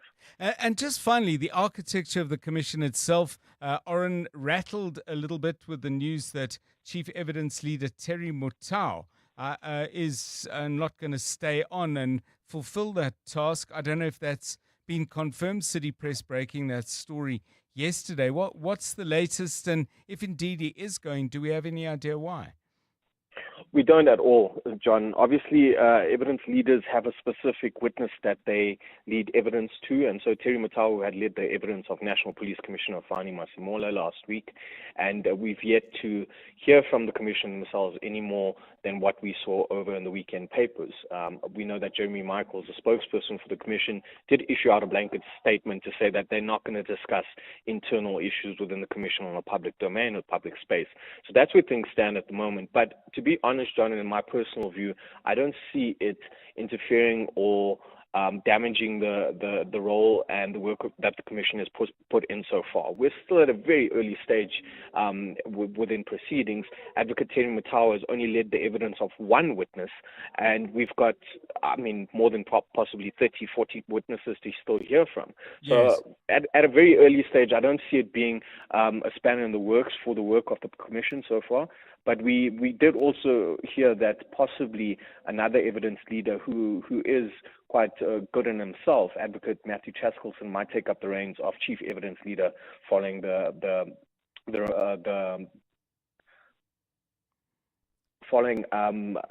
Advocate Terry Mutau putting out of the commission itself. Thanks so much. Oren Singh, EWN reporter. Madlanga Commission has recessed for the day. Ended for the day. Use a simple word, why not? But it'll start again tomorrow at 9:30. 25 minutes past 4 on 702 Drive. 702. Call John on 011 883 0702.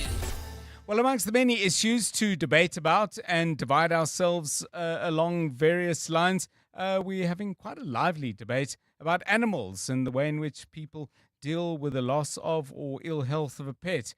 We heard some strong views earlier from Jack and Cabo, who said that people over-invested in the animals perhaps need to think very carefully about it. And in fact, in the case of the latter, suggesting people like that need to be evaluated. What does Matabate think?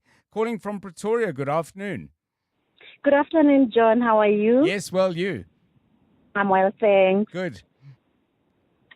Yeah, your thoughts. Yes, regarding the love for dogs, sure, for me, they are not even dogs. They are just equally human. And when they are sick, we are all sick in the house. We just lost our dog in May, and it's still trauma to us. And I'm just grateful that my boss gave me that compassionate leave to actually just recoup and take care of things, because we needed to take it for, well, it was already in the clinic, but we were taking care of mortuary things and all cremation and all of that. Yes. Okay, well, I'm glad that worked out. Matabate, thank you. Obviously, very different view on that. What's yours? Give us a call on 011 883 0702 and 072 702 1702. It's 27 minutes past 4. To the gentleman that wants the dogs and animals outside, my 3 beautiful meow children are allowed everywhere, and they sleep on the bed with me, and sometimes even underneath the duvet. So what? You just vacuum their hair up. My dog lives inside. He sleeps on my bed. And if he wanted to drive my car, I'd let him do that too. Good afternoon, Tate John. For the gentleman who said dogs must stay outside, I say each to their own. There are times when the weather is so freezing. At least for the day, keep the dog not exactly in the house if you have enough room, but just think of that dog. Or go to the dog house and put blankets, because it's freezing, it's cold, temperature is -5. Just they are creatures of nature as well. 702 Drive, thanks for all of those. It's 28 minutes past 4. EWN Business. Stephen Curtis, quick one. I know you're a Bulls and Bears guy, but cats, dogs, neither, both? Well, I must confess to a little bit of a generational argument in my family. So our dogs and cats, yes, they sleep inside. I'm happy with that. All of the crime surveys where they do in interviews with actual convicted people who've come into your house and stolen something, all say the thing they don't like is the dog inside the bedroom, because the dog will wake you up, right? Okay. But my children are very much on the bed. Yes. I'm not so keen on the bed. Yes. And this is a big point of dispute in my family. Now, John, I'm the dad, so how often do you think I win that fight? Not often. How big are the dogs, by the way? They're not that big. They're kind of medium-sized. So it's fine, and I managed to keep them off the bed. But the older one, often the older a dog gets, the more scared of lightning they get. So where do you think the older one was, on the couch while we were watching TV? I'm like, dude, Mojo. His name's Mojo. Like, get off the bed. Not a chance. Oh, Dad. Oh, Dad. He's scared, Dad.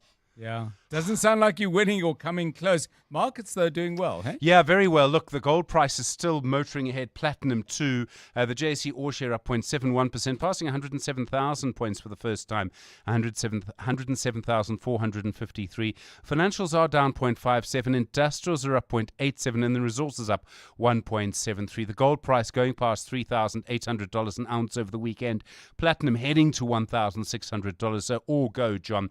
And then driven along by Boxer as well. They confirmed today their turnover for the half year to the end of August was up around 14%. Their like-for-like sales up by 5.3%. That pushed their share price up by 6.37%. And taking Pick n Pay, which owns 40% of Boxer, with it, so Pick n Pay up 4.76% on the day. And then mining shares, Sibanye up 3.37, Harmony up 3, Goldfields and a couple of the others up very, very strongly as well. Prosus and Naspers also a good day for them, both up by well over 2% on the day. Remgro is down 2.49% and Telkom is down 2.46%. Nampak confirming as well they've appointed Riaan Hale to take over as CEO from the 1st of February next year. He's got a long history in this game, John. He was the CEO of PepsiCo SA, which bought Pioneer Foods 5 years ago. You may remember Andrew Hood was going to take over as CEO. He's the Chief Operating Officer at Nampak. He was CEO designate, etc. He resigned suddenly for personal family circumstances. And so quite quickly, actually, Nampak have sort of found someone to take over. They've been in recovery as well, so they really don't want anything to go wrong at this point. The US market's opening mixed today. The Dow Jones is down 0.03%. The Nasdaq is up 0.78%. The S&P 500 is up 0.37% on the day. The gold price, John, is $3,826.32 an ounce. Platinum, $1,598.57. Brent crude, $67.25. And the rand to the dollar, 17.28 to the euro, 20.27 to the British pound, 23.20. Yeah, so all in all, a good day on the markets. Once again, it's all about metal, which we have in the ground. Stephen Krutis, EWN Business.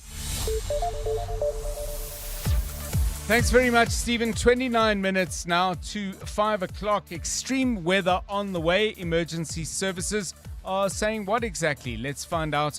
And welcome back, Mbali Dlamini with the latest news. Well, John, good afternoon. Emergency services are on high alert this afternoon in various parts of the country with extreme weather conditions expected. The South African Weather Service has issued a level 2 warning for damaging rains in Gauteng, KZN and Mpumalanga. The provinces, which are currently dealing with scattered showers, are forecast to experience severe thunderstorms from this afternoon. Forecaster Letlogonolo Thobela is warning communities to take extra precaution. These conditions are expected to result in heavy downpours that lead to localized flooding, a possibility of damaging winds, as well as a possibility of hail and excessive lightning into the afternoon. At the same time, the weather warning for hot to very hot weather conditions has been issued for Cape Town for tomorrow.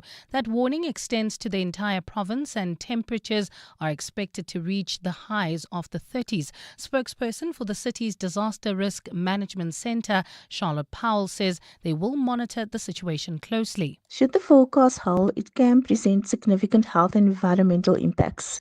The city's Disaster Risk Management Centre advised the public to please take heed of the forecast and to take the necessary precautions to mitigate any potential impacts. At the same time, an estimated 50 firefighters from SANParks and other emergency services are actively working on containing a wildfire which broke out in the Camps Bay area. Some hiking trails have been temporarily closed and members of the public are being advised to steer clear of that area. We stay in the Western Cape, where Cape Town police are now urging residents to refrain from taking the law into their own hands. That call follows suspected mob justice attacks in Khayelitsha's Nkandla informal settlement during the early hours of this morning. 4 people were killed in the violence. Lauren Isaacs reports. At around midnight, police responded to a murder complaint and found the body of a man burnt beyond recognition. While attending to that scene, officers were alerted to another incident in the Nkandla informal settlement where 2 more burnt bodies were discovered. The police's Andre Trout says in a separate but possibly related matter, at around 2 a.m., the body of a 30-year-old man was found with multiple stab wounds in the same area. The South African Police Service strongly condemns these violent acts, which bear the hallmarks of vigilante killings. Taking the law into one's own hands is a criminal offence and will not be tolerated. Trout says investigations are underway and those responsible will face the full might of the law. Lauren Isaacs, Eyewitness News. And US President Donald Trump has renewed his threat of imposing steep tariffs on films made outside the United States. Trump claims his country's industry has been stolen by others. The remarks come shortly after he threatened new tariffs to be imposed this week on branded pharmaceutical products, furniture, as well as heavy trucks.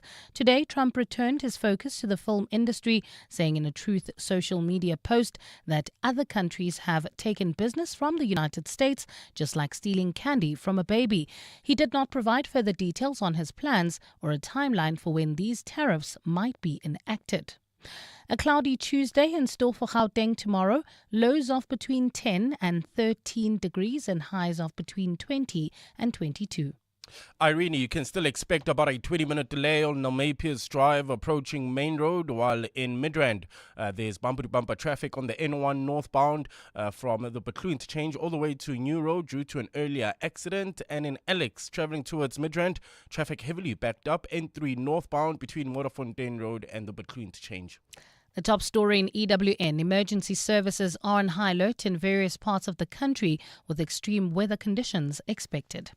702 Afternoons with Relebohile Maboja, 1 to 3 p.m. I'm not sure if maybe there is something that you learn in your various fields or yourself, sister, that can help those that are the caretakers or the individuals around this person to be better equipped to support them and be more patient, more empathetic. I think it's incredibly challenging, and I think the really hard thing is a lot of households are dual income households, and when you've got an elderly or an older person at home, this can be challenging. But I think it's about being empathetic, it's about being kind, and it's about realizing that they looked after you and it's now their turn. Nursing sister Karen Davidson. 702 Afternoons with Relebohile Maboja. Let's walk the talk. For over a decade, Aluma Capital has had one simple mission: to help you secure the financial future you deserve. Over the past 10 years, they've empowered thousands of clients with personalized strategies, expert advice, and impressive returns of up to 13.2%. Whether it's growing wealth, securing retirement, or planning for the unexpected, Aluma Capital is there every step of the way. Visit aluma.co.za today. Aluma Capital is a licensed FSP. T's and C's apply. The Coliseum of Big Wins is yours to dominate in the electrifying Hollywood Bets exclusive Spinner Zonke Tournament of Champions. Go for glory. Make legendary spins for a shot at striking wins.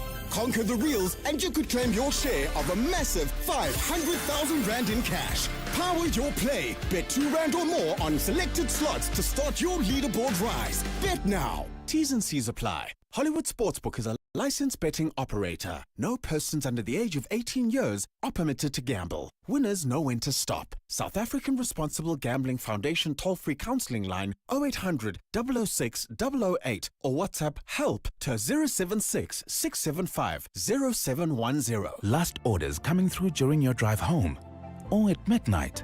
Your customers check out whenever, wherever. With seamless payment integration and over 18 ways to get paid, PayFast by Network is built to keep up. And when it's time to grow, funding with Easy Advance helps you take the next step. Always open for late nights, for early starts, for you. Sign up today at payfast.io. PayFast has partnered with TimeBank to offer funding to your business. 702. WhatsApp John on 072 702 1702. Hey John and team, Ryan here from Joburg. So it's a great week for me. My second born is doing her first ballet solo on Friday. So yeah, looking forward to that. Hi, Tate John. So what's exciting for me for this week is our family reunion coming up this weekend. And I can attend because I have a little bit of a week's breather at school. So I'm looking forward to my apron and cutting and chopping veggies and being chocolate. So yeah. I'm very excited for that and excited to not have a pending assignment or a class to attend on Saturday. Hi, Uncle John and the 702 family. Joel here from Merton. Just wanted to find out, maybe as a way to try and deal with our waste issue, maybe we can try and look at what Sweden has done. I know it being a first world country and us being a third world country, but I think there is some things that are applicable where they are able to turn their waste into energy generation through some incineration plants that are able to generate heat. The heat is then able to generate electricity. So I think maybe we can try and look at that as a country. I think that would be quite beneficial. Stephen, that's why it's called furniture. Furniture, because the dog's fur gets onto it. This is Megan from Midrand. I rent out cottages, and I even go into detail in my lease agreements on whether or not dogs are allowed to be left outside and how pets should be cared for and suitably confined if they've got, rats or things like that. Thank you for all of those. And by the way, the thing, and good luck for that first ballet solo, and the family reunion sounds like it's going to be a huge amount of fun. And I know that feeling, if you've just got enough bandwidth and space in your work life to participate fully and unreservedly, I think that always makes it even more special. But the question I asked, and please feel free to answer, anyone with something special coming up this week that you want to tell us about, and then we can all collectively wish you well for that. Give us a note on that on 072 702 1702 and 011 883 0702. It's 19 minutes now to 5. EWN Sport. So, Tolakele, you have big breaking news and it's not good. Absolutely not, John. And FIFA has now formally docked Bafana Bafana 3 2026 FIFA World Cup qualifying points. That's after the ineligible Tebogo Mokoena was fielded against Lesotho back in March. The administrative error now sees Hugo Broos's side slip to second in Group C, and they trail group leaders Benin on goal difference. Going into next month's international break, Bafana must now beat both Zimbabwe and Rwanda and hope that the Squirrels drop points in one of their games against either Rwanda or Nigeria to progress to the 2026 World Cup. Over to the Betway Premiership, where Miguel Cardoso has pleaded with Mamelodi Sundowns supporters to be patient with him as he oversees a rebuilding process at the club.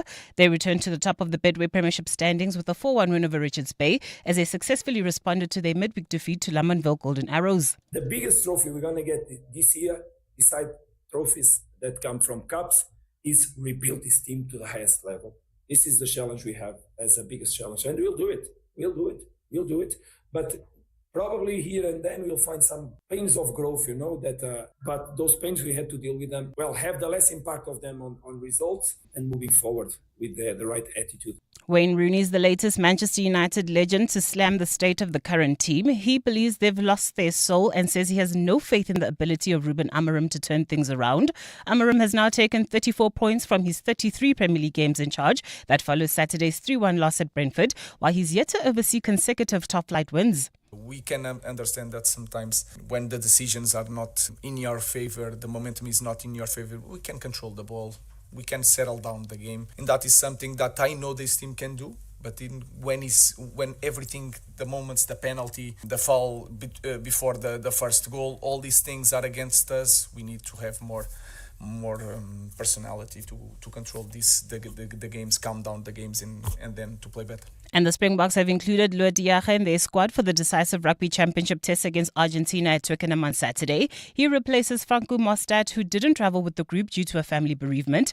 Boan Fenta and his teammates go into their final match in pole position to retain their title as they're a point clear of New Zealand.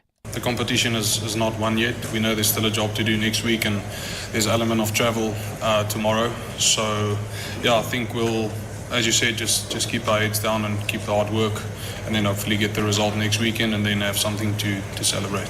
Tola Mganga, Eyewitness News Sport. EWN Traffic. This Eyewitness News Traffic is brought to you by Outsurance in partnership with 702. A question of, Rini, it's not going well there. Yeah, not at all. You can still expect about a 20-minute delay. That's in the Irene area on Nalmepius Drive approaching Main Road due to an earlier accident. Kempton Park, also accident scene, R21 northbound before Atlas Road, causing huge delays all the way from the R24 Barbara off-ramp. Midrand, there's bumper-to-bumper traffic on the N1 north between the Patlu interchange and New Road. This is due to an earlier accident. I understand there's a motorist who has sent a voice note telling us more about this. There is an accident just 200 meters north of the New Road on-ramp on the N1 north. Two vehicles piled into each other in the fast lane. One vehicle is elevated on the center divide. Massive traffic jam on the N1 north, stretching all the way back to Annandale. Thanks for that heads up. Please keep them coming. You can WhatsApp us on 072-702-1702. Santon also delays M1 North between Ethel Oakland and Marlborough Drive. I'll have your next Eyewitness News traffic update just after 5. There's more EWN on air, online, and on the EWN app. The Outsurance pointsmen know that every car on the road carries a story. There's a car with a couple stealing glances at each other. In a week, their lives will change forever as they exchange their I-do's. The Outsurance pointsmen know it's not just a car in traffic, it's a love story on the move. Every story's different and every story matters. That's why the Outsurance pointsmen have been doing what they do since 2005 in proud partnership with 702. Outsurance is a licensed insurer and FSP. You're with John Perlman on 702. Let's walk the talk. 702 Drive. So, Tolakela, I want to go back to the story that led your bulletin. I mean, this is serious stuff because we've lost 3 points, but also our goal difference shifts. We don't get the goals we scored against Lesotho. But also, I think the one game is recorded as a 3-0 defeat. So, yeah, this is bad. It is bad, but I don't think it's a disaster if you're Hugo Broos, because the main thing that he was emphasizing for the team is to make sure they're constantly taking their chances. And I think that will probably be the frustrating point for him, especially with the Nigeria game, because against Lesotho, we did very well in the last qualifiers. But in the Nigeria game, when we were very dominant, especially in the first half, he did want his team to build on that because it was always at the back of everybody's mind. Eric Chell kept on pointing it out ahead of the Nigeria game. The Lesotho coach, when they even threatened to play that the game under protest, because they always knew that something was going to happen. What it was going to be, we were never sure about. The players were always saying that they were told that just focus on what you guys can do on the pitch. And I think that's why Hugo Broos at every press conference kept on saying he had a target, whether it was 4 from 6 or 6 from 6, because he knew that at some point the points would be lost. But if they put themselves in contention to at least be able to claw them back, it's a good position. You're playing Zimbabwe next, which technically should be 3 points, but the fact that Benin will still have to play Nigeria, who are desperate to finish second in the group, to be one of the best second place finishers to qualify for the playoffs, that's also another positive for us. So I don't think it's that much of a disaster. But Safa, once again, why are the players in a position where they must bail the team out, where you get an email and you're told that so-and-so is suspended? Why are you not just alerting the coach to say, hey, just don't pick him for this one? Yeah. So, I mean, I wanted to stay with that point you just made, Tolakela, and ask you about responsibility, and then we're going to get listeners' thoughts about it. I get that SAFA should be managing all of this, but surely you as a coach and as a coaching staff, and perhaps even involving the captain of the team, you need to know who's on yellow cards, because surely that's influencing your selection as well. Like if I know that Tolakela is on a yellow card and she's key in my midfield, so I might not play her in a game that I'm more confident of winning. I want to be absolutely sure Tolakela is available for the Nigeria game. I mean, that stuff goes on in team selection, surely. I would actually disagree. Everybody has their role to play. If you're the team manager and you're in charge of the administrative part, we've also had a previous situation where Kulumani Ndamani was named in the provisional Bafana Bafana squad. Then it came time for Hugo Broos to narrow it down to 23. Then it turned out that he didn't have a passport. Those things are your responsibility. Those things are a team manager responsibility. At club level, the player must be making his team aware that, hey, I don't have this. Can we do this? Because we have 2 weeks to sort it out. If I'm Hugo Broos and we're saying we're picking the best of the best players, my only concern is going to Siwelele games, going to Chipa United games, and making sure those players that I see can do something for Bafana Bafana, I'm calling them up. After that, it's up to everybody else as a team manager, whoever's in charge of logistics. It's your guys' job to make sure the paperwork is in order. Well, of course, one of the things that always happens is when nobody's quite sure who's responsible is what always happens. We say, oh, we take collective responsibility. In other words, we are all collectively going to get away with it. We've heard that before, not always from the world of football, but it does happen rather often. I mean, Karabo, what are your thoughts? You follow football. Yeah.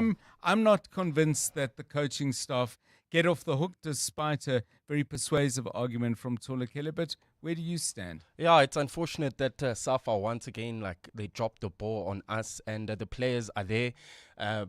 playing their hearts out. I don't doubt them at all. But it's so disappointing you've worked so hard, you've gained those 3 points, and now this. So it's unfair, but I still trust and believe that they'll make it through. Okay, so let's get your views on that, please. I mean, when I say somebody needs to take responsibility for that, I think that's probably going to be true in a very nominal sense, because I don't imagine that anybody will lose anything they currently hold, be it position or opportunity or status. Nevertheless, I think it is important to identify who's at fault for what happened here. My own view is I think a substantial amount of the responsibility rests with the coach and his coaching staff, particularly when you know how the Football Association rolls. I mean, surely by now there's stuff that you've got to look after. But anyway, just my view. What's yours? Give us a call. 072 702 1702. It's 9 minutes to 5. Drive home with John Perlman on 702. Let's walk the talk. Time for what we call the B20 in brief, and it's brought to you by Standard Bank, where Africa's voice meets the world stage. Now, world leaders have gathered in New York for the UN General Assembly, and as part of it, conversations on Africa's growth potential have taken center stage. At the heart of these discussions is the future of funding for Africa infrastructure, a theme critical to unlocking the continent's economic promise. From the power of its young population to the opportunities in sector-specific development and cross-border integration, Africa's role in global capital markets is evolving rapidly. So what was happening on the sidelines of the UN General Assembly? Plenty of conversations are being assured about Africa's economic development and related matters. Joining us to look at this is Standard Bank New York Chief Executive Derek De Silva.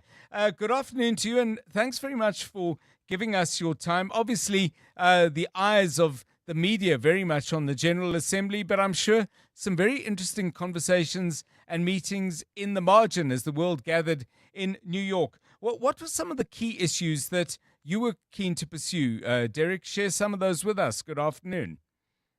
Good afternoon, John. Great to be with you.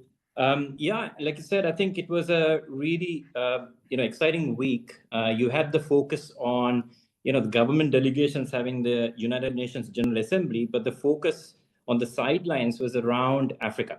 And the two key topics this year that gained a lot of attention was infrastructure development and critical minerals. There was a lot of discussion about technology as well, but I think the first two received a lot of attention because I think it's really topical for what's happening around the world.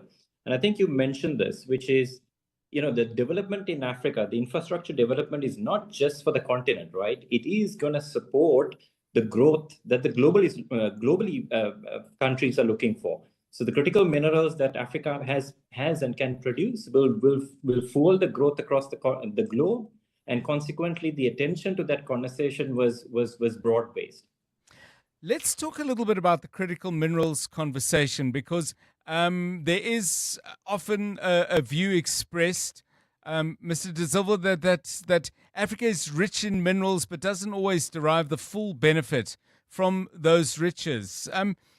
To what extent was that a theme and a thread? It is, the first thing is that for the African governments, obviously this is a key focus because one, to develop the resource, you need a significant amount of capital investment. On the other hand, the world needs the resource. So making these two things meet was actually the critical unlock of the conversation. So as one of the banks, the biggest bank on the continent, and having a presence here in the US, one of the things that we focused on was actually trying to get some of the critical players, so companies that are looking to invest from the US, from elsewhere, with the government delegations from the DRC, from Mozambique, from Angola, trying to create those conversations where we can link the opportunity that is on the ground with some of the capital flows and the capital providers, so that you can start to find real opportunity and transactions that can lead Yes. to realizing that potential that we have. So one of the events, and you took part in it, Derek, was entitled "The Future of Funding for Infrastructure in Africa." Any unusual ideas, insights coming out of that? I know that you don't necessarily need new ideas. Sometimes you just need to implement the older ideas really well. But what came up when you gathered to talk? I think there's a consensus that is forming around some of the. I think there are three areas that we need to unlock for this investment and this flow to kind of find its way onto the continent.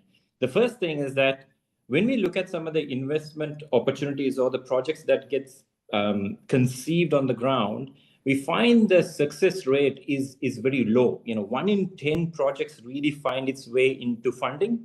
That means 9 fail, right?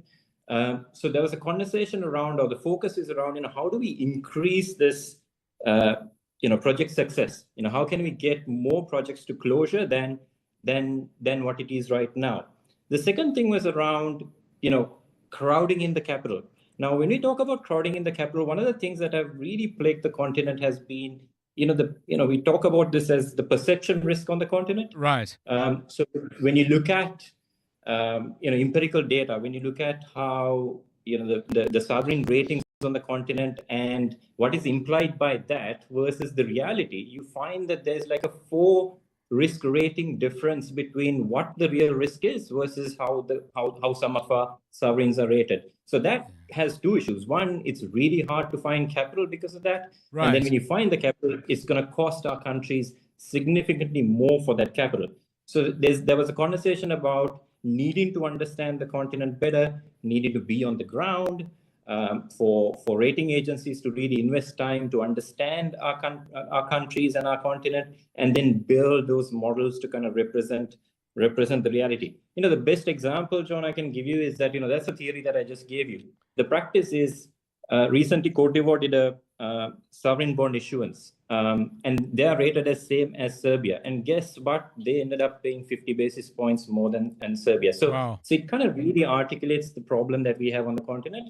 And that is going to be key for us to unlock the capital flows that is really, really needed for the investment on the ground. And then the last piece, and some of the things that I'm talking about is part of a B20 finance and infrastructure working group that our group chief executive, Mr. Sim Shabalala, who's leading it, is working on, is to work on, the project funding, how the flows of funds need to flow between kind of, the governments, the people who run the projects, and the ecosystems that deliver it. Because there are a number of these challenges today in terms of, delayed payments, foreign exchange challenges, settlement delays. So we're trying to kind of work some of that out through this working group, which is represented by a number of global institutions, policymakers, and institutions that can really make an impact in these areas that I talked about. Thank you so much. Fascinating stuff with Derek De Silva. He's Standard Bank New York Chief Executive. At the heart of global conversations shaping the future, Africa's voice matters more than ever.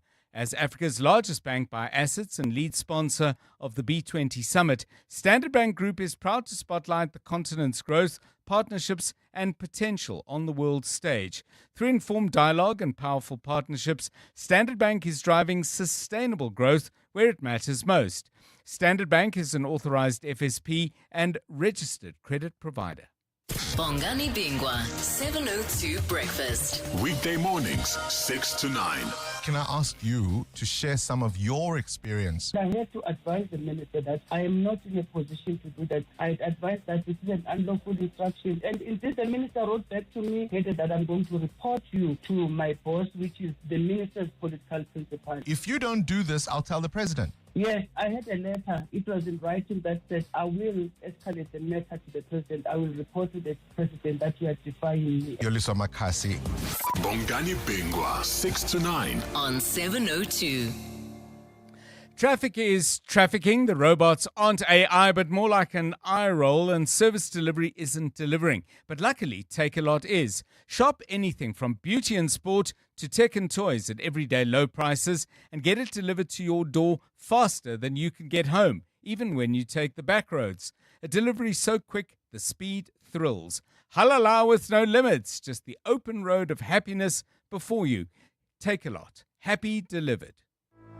Spar brings you super savings.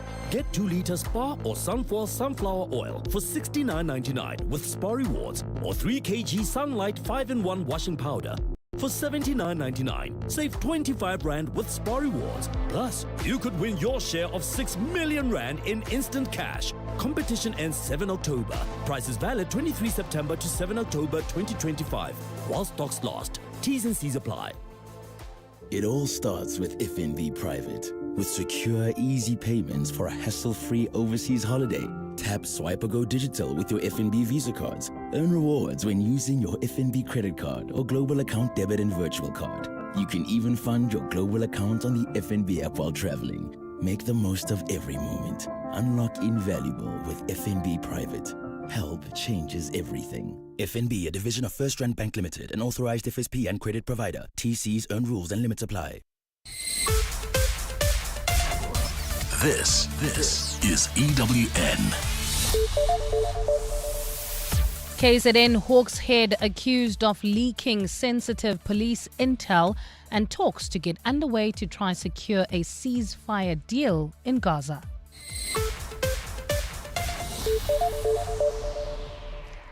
Good afternoon, I'm Bali Dlamini. Head of the Hawks in KwaZulu-Natal, Lesija Senona, has been accused of leaking confidential police intel to alleged underworld figure and tender tycoon Vusumuzi Cat Matlala. Senona's name was dropped by crime intelligence boss Dumsani Khumalo, who has been testifying before the Madlanga Commission of Inquiry in Pretoria today. Khumalo claims Senona is one of 5 officials found to have been communicating with Matlala. He's drawn links between Senona and Matlala, claiming Senona's son has business ventures with Matlala.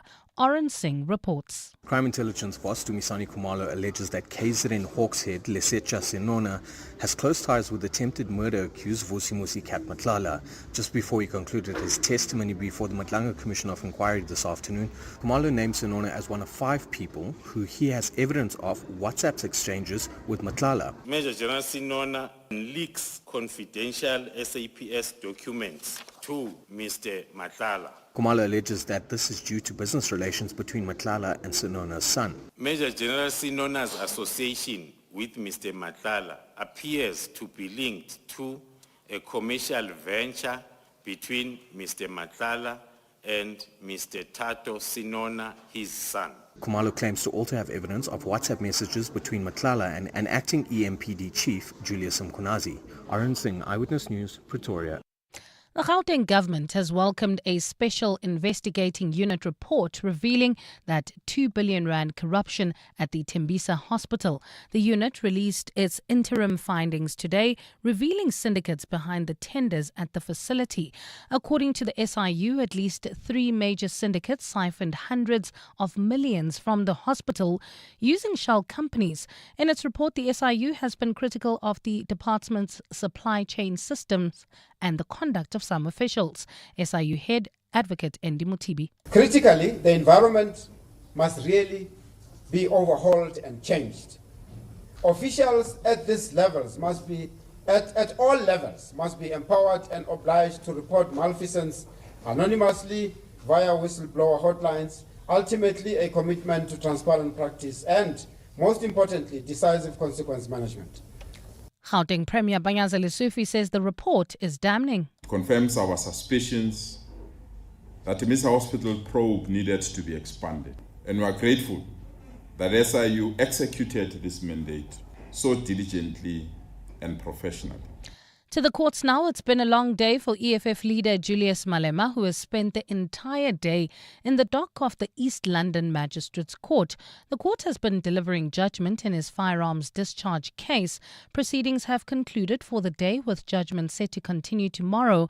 Malema and his bodyguard, Adrian Snyman, are accused of breaching the Firearms Control Act. It's alleged Malema fired shots from a rifle at a 2018 rally in Mdantsane near a large crowd of EFF supporters. Alfara Mshwana reports. EFF leader Julius Malema sat in the dock quietly for over 7 hours today, listening to presiding magistrate Toinette Olivier go through the testimonies of every single witness who took the stand since the trial began years ago. The magistrate says she felt it was important to give Malema and his co-accused bodyguard a recap of the entire trial before handing down judgment.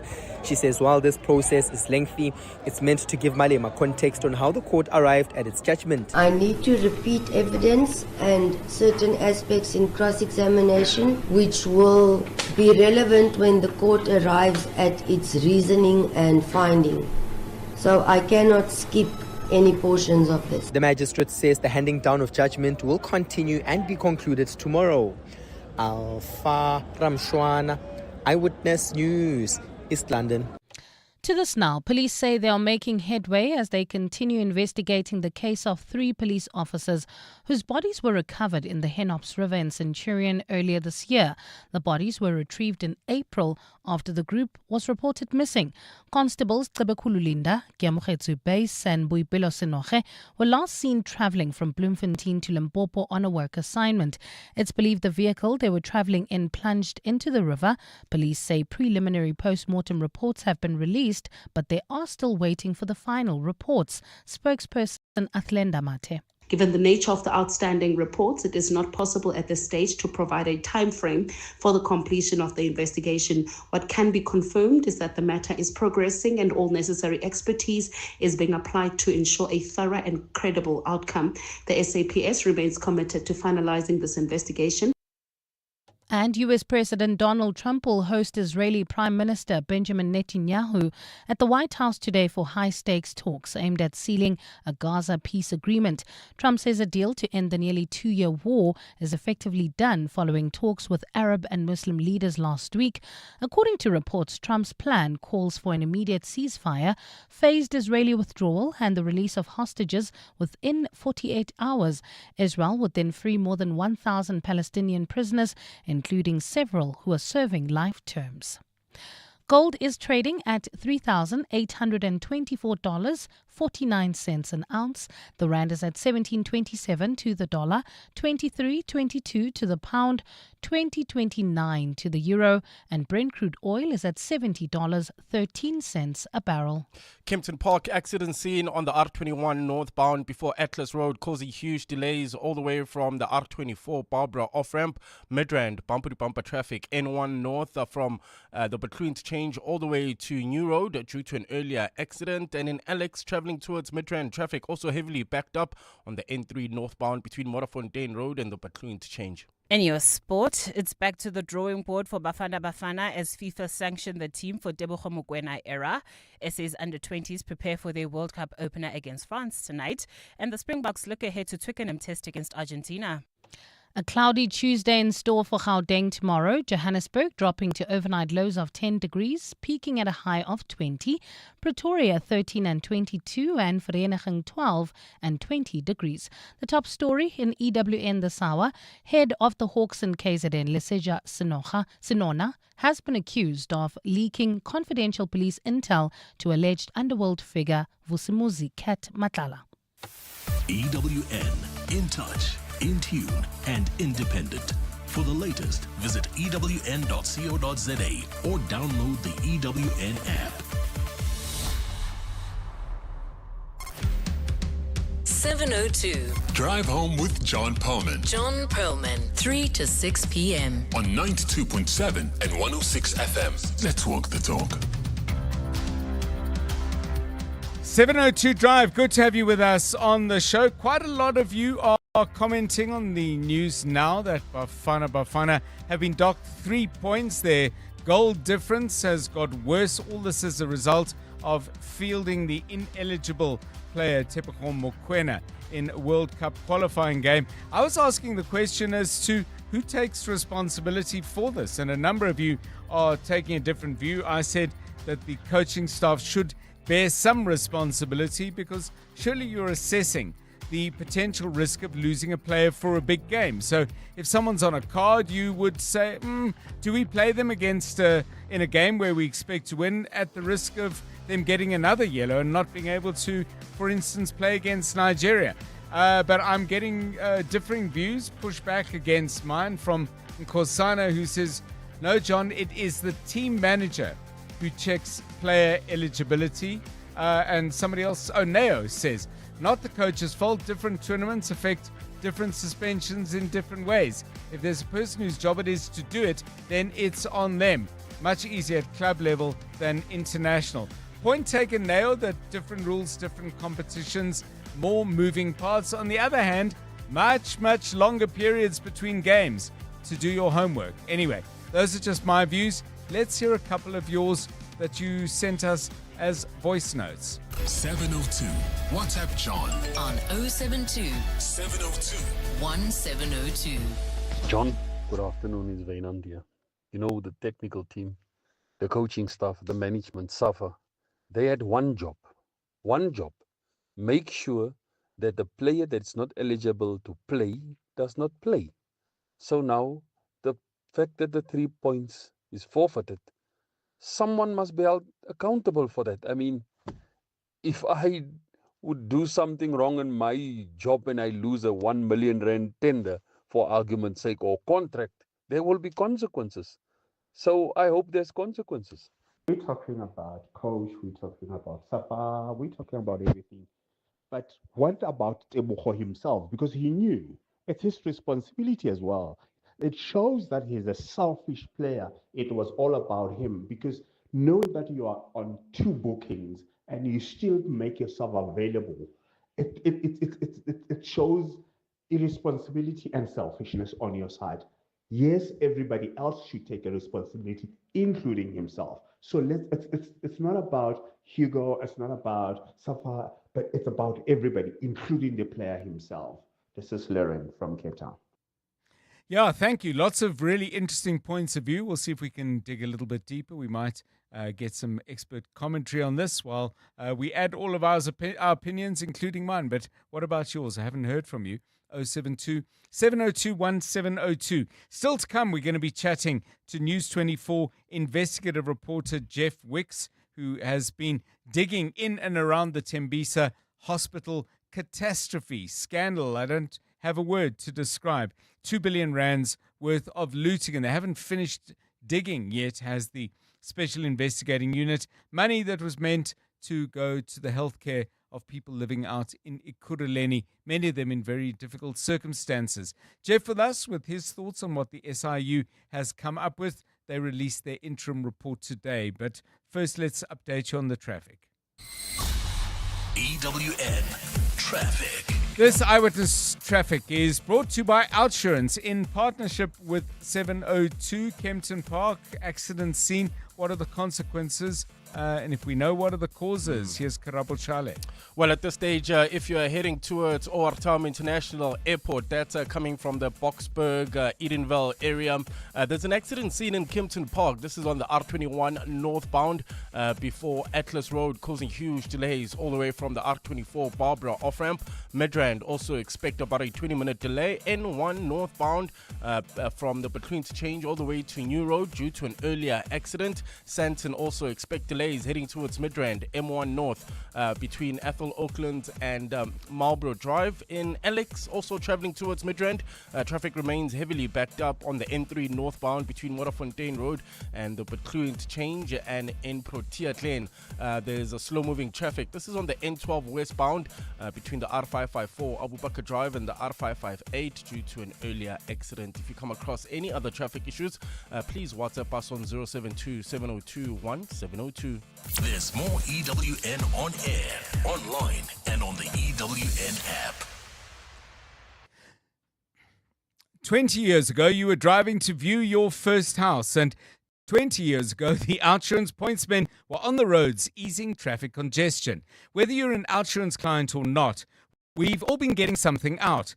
Show the OUTsurance pointsmen some love this month and celebrate this 20th anniversary using hashtag pointsmenlove. From Johannesburg, Tshwane and Paarl to Stellenbosch, let's celebrate. Because OUTsurance really means it when they say you always get something out. In proud partnership with 702, OUTsurance is a licensed insurer and FSP. Bongani Bingwa, 702 Breakfast. Weekday mornings, 6 to 9. Can I ask you to share some of your experience? I had to advise the minister that I am not in a position to do that. I advised that this is an unlawful instruction. And in this, the minister wrote back to me, stated that I'm going to report you to my boss, which is the minister's political principal. If you don't do this, I'll tell the president. Yes, I had a letter. It was in writing that said, I will escalate the matter to the president. I will report to the president that you are defying me. Yoliso Makasi.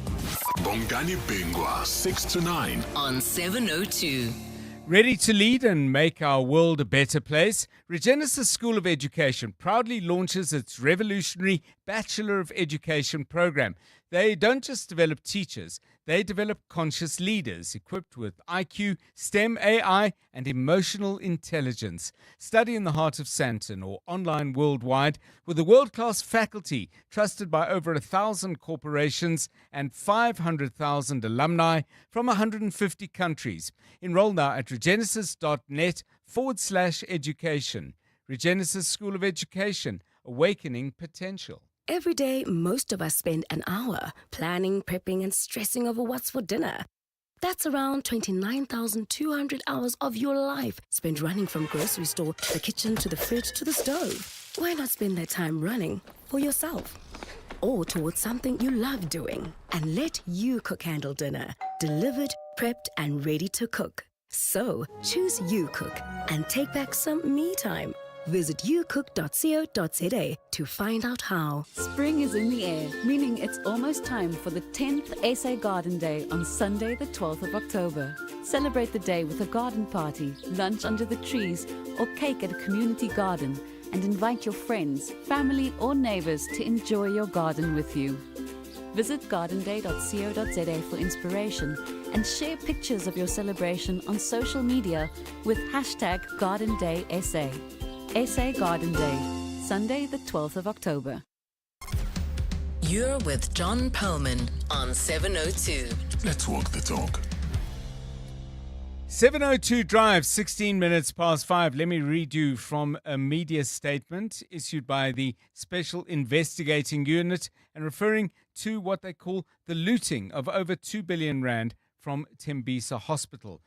Here's the sentence. This staggering sum intended for the provision of healthcare to the most vulnerable was instead ruthlessly siphoned off through a complex web of fraud and corruption, representing an egregious betrayal of the nation's trust. So you may think to yourself, money being stolen by companies in all sorts of ways, rather crude in their execution and in many ways stolen in plain sight of anyone determined to look out for corruption in the state. That's a subject we'll explore in a moment. And if you think you've heard about it before, you've probably heard about it because of my next guest.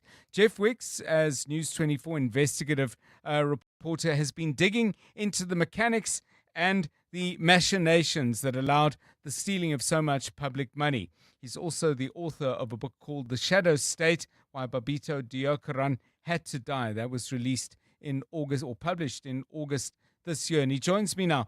Jeff, a very good afternoon to you. So the SIU, with its interim report, 2 billion rand is the number they've come up with, and some important details contained in the report as well. But in general, was there anything there that you didn't already know, even if maybe the size and scale of some of the people who actually stole the money might have been larger than you thought? And John, yes. Well, I think some of it was surprising, some not. I think the benefit of this interim report gives us a real sense of exactly which syndicates were responsible for this plunder of the hospital and to what extent. It's something that we obviously couldn't canvass in our own investigation whilst we identified the leaders of these rings. We didn't have the power of subpoena and the ability to delve into bank statements and look at money flows. But I think what the interim report also does is give us a sense as to how this great hospital heist was perfected. It was done with the connivance of Gauteng Health Department staff, and we now know that of that 2 billion rand which was pulled out of the fiscus, 122 million rand was channeled back into the pockets of Gauteng Health Department staffers for enabling this looting. Yeah, I mean, I was going to come to that point. We hear that 116 disciplinary referrals against 13 officials. What I don't see in what I've read, but I haven't read all of it, and I hope I'm wrong here, I don't see any assets frozen or seized, and I don't see any criminal cases involving officials. Please tell me I'm wrong. No, unfortunately, you are correct. I read the same meaning from that report, and I guess the explanation for that is that the wheels of justice and the wheels of the state move slowly, and I think that's borne out by the fact that we're now only seeing an interim report, and this is the product of a 3-year investigation.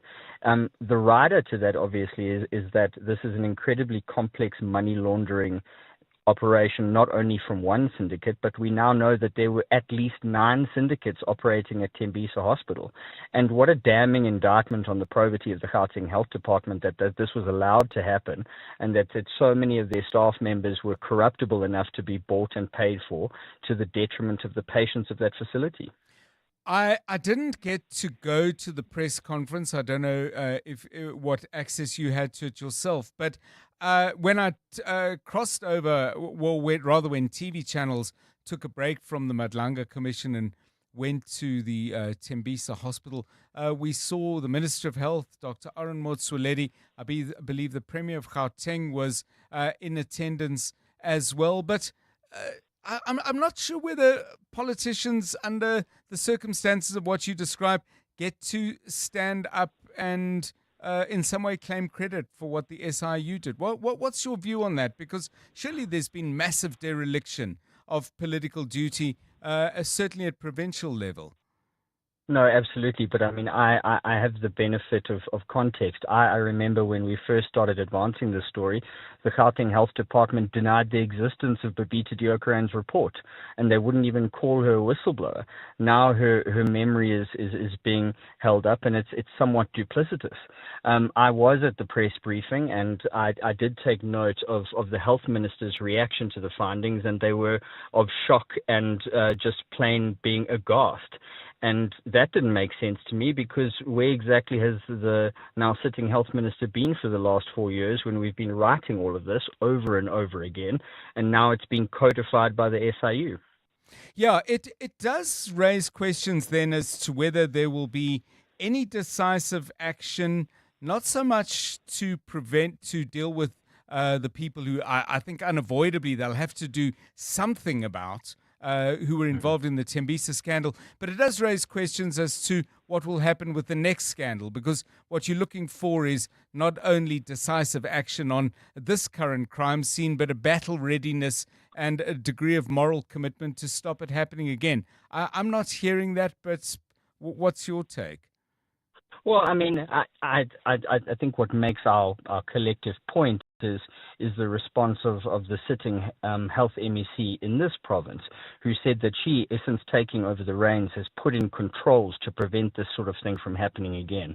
And something she really honed in on was a quotation adjudication committee, which is now meant to be another guardrail against this plunder happening once more. But what she didn't really canvass was that the quotation adjudication committee has been in situ all of this time. It was in situ at Tembisa Hospital, and it was effectively bypassed because everyone on that committee just abdicated their responsibility and rubber stamped these deals.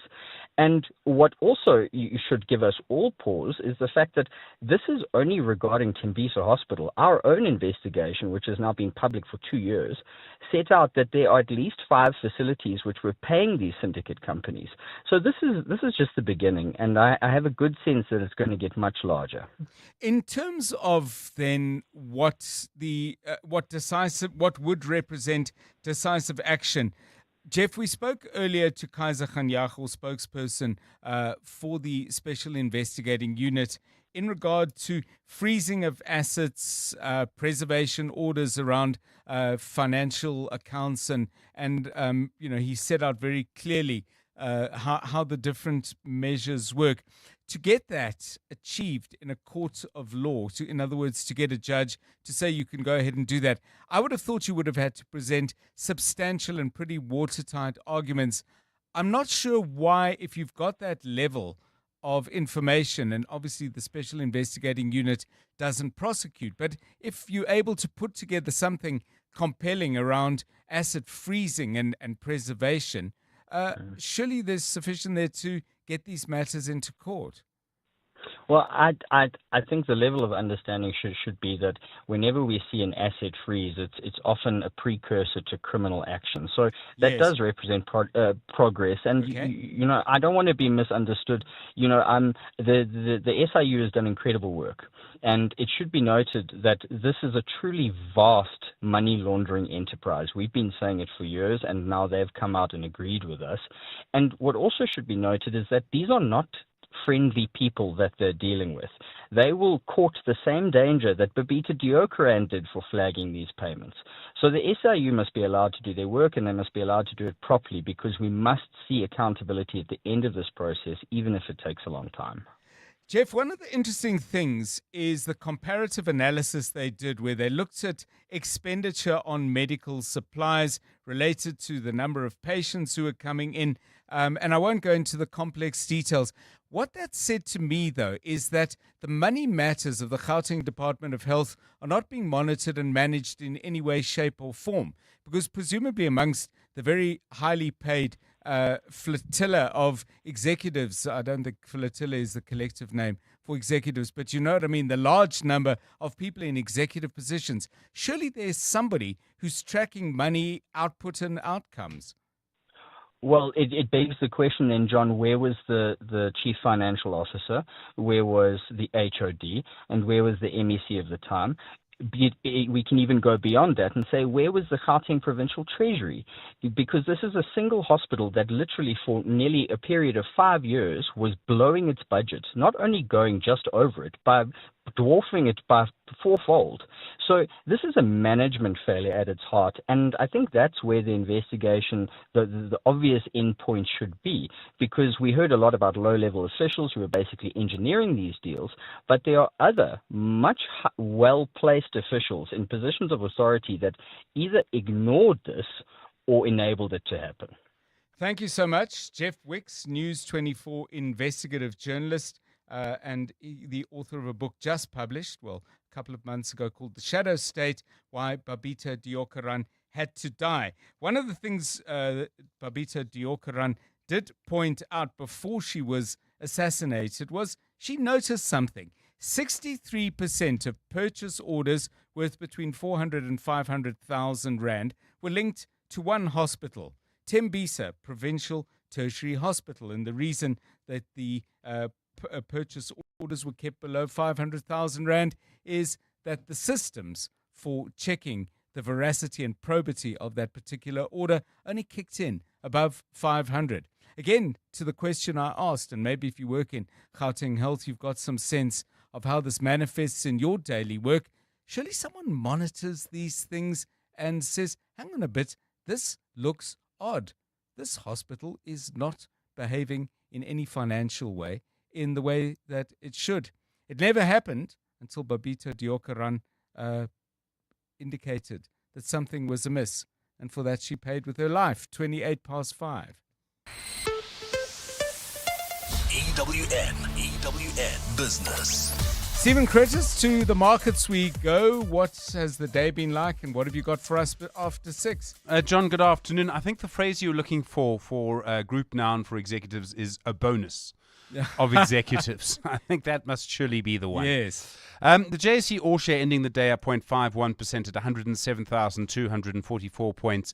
Again, because of gold and platinum. We'll talk more about this on the Money Show tonight, John. But financials down 0.5%, industrials up 0.77%, and resources up 1.12%. And a very strong day for gold. So the gold price is moving up past $3,800. Platinum just going past $1,600 in the last hour. And so that's really pushing up those shares on the JSE. So Sibanye ending the day up nearly 4%. Anglo, Glencore, Harmony, all of them up very, very strongly. Process and Net and Naspers up by over 2% as well. But the other real story, John, is Boxer ending the day up 6.85%. So they did confirm today their turnover for the half year to the end of August up by 14%. So as they go up, they bring Pick and Pay up with them. Pick and Pay owns, I think it's 40% of Boxer. They're up 3.65% on the day, and you can understand why that would happen. Telkom are down 2.26%, Spar down 2%, and Implats down 1.83%. PSG Financial Services confirming they expect their headline and recurring headline earnings per share to be up by around 20% for the year to the end of August. Investor, and so that's going to be good for them. And then Combined Motor Holdings, they've also just put up an update in the last little while, and they're suggesting that in fact they do expect their headline earnings to be up by between 20 and 25%. So they expect that to be up quite strongly as well. In the United States, the S&P 500 and the Nasdaq both still up today, but the Dow Jones down. So there's quite a lot of data coming out in the US. There are concerns about the federal government shutdown. And then there were hawkish remarks from a Federal Reserve official last week. The Dow Jones is down 0.1%. The Nasdaq is up 0.77%. The S&P 500 is up 0.39% at the moment. The gold price right now is $3,829.80, platinum $1,610, and Brent crude $68.02 a barrel. The rand to the dollar 17.28, to the euro 20.25, to the British pound 23.18. On the Money Show tonight, John, why gold and platinum have basically helped the JSE outperform American stock markets. We'll talk more about what you've just been talking about, the situation with regards to Tembisa Hospital. Well, the thing I can't get around is it's only got 840 beds. So someone was able to steal 2 billion rand from an institution that's actually quite small. Yes. I mean, no private company would survive losing 2 billion rand in that time from such a small section. It really is just astonishing. We'll talk about the cost of electricity, and then I'll tell you a quick story. When I was at school in the early 90s, I mean, it was also before the early 90s, but during the early 90s, we had a teacher, it was an English teacher, and he told us something that immediately made us think that he was very cool. We didn't think he was very cool before. We thought he was very cool after. It was that he had been at university with Claire Johnson. Okay. And he knew her. He actually had her number. I mean, I presume a landline number in those days. And I tell that story because we are speaking to Claire Johnson on the Money Show tonight. So I don't know if that makes me as cool as my English teacher or less cool. I have no idea where in the world he is now. But anyway, we'll be speaking to Claire Johnson from Mango Groove on how she's made her money, really, through her singing voice and her performances. The soundtrack to a generation, actually, is how she's done it on the Money Show. Stephen Crutis, EWN. And English teacher, if you're listening, call in. Call in. It'd be great to hear from you. 883-0702. You have Claire's number. Now you have ours. It's 28 minutes to 6.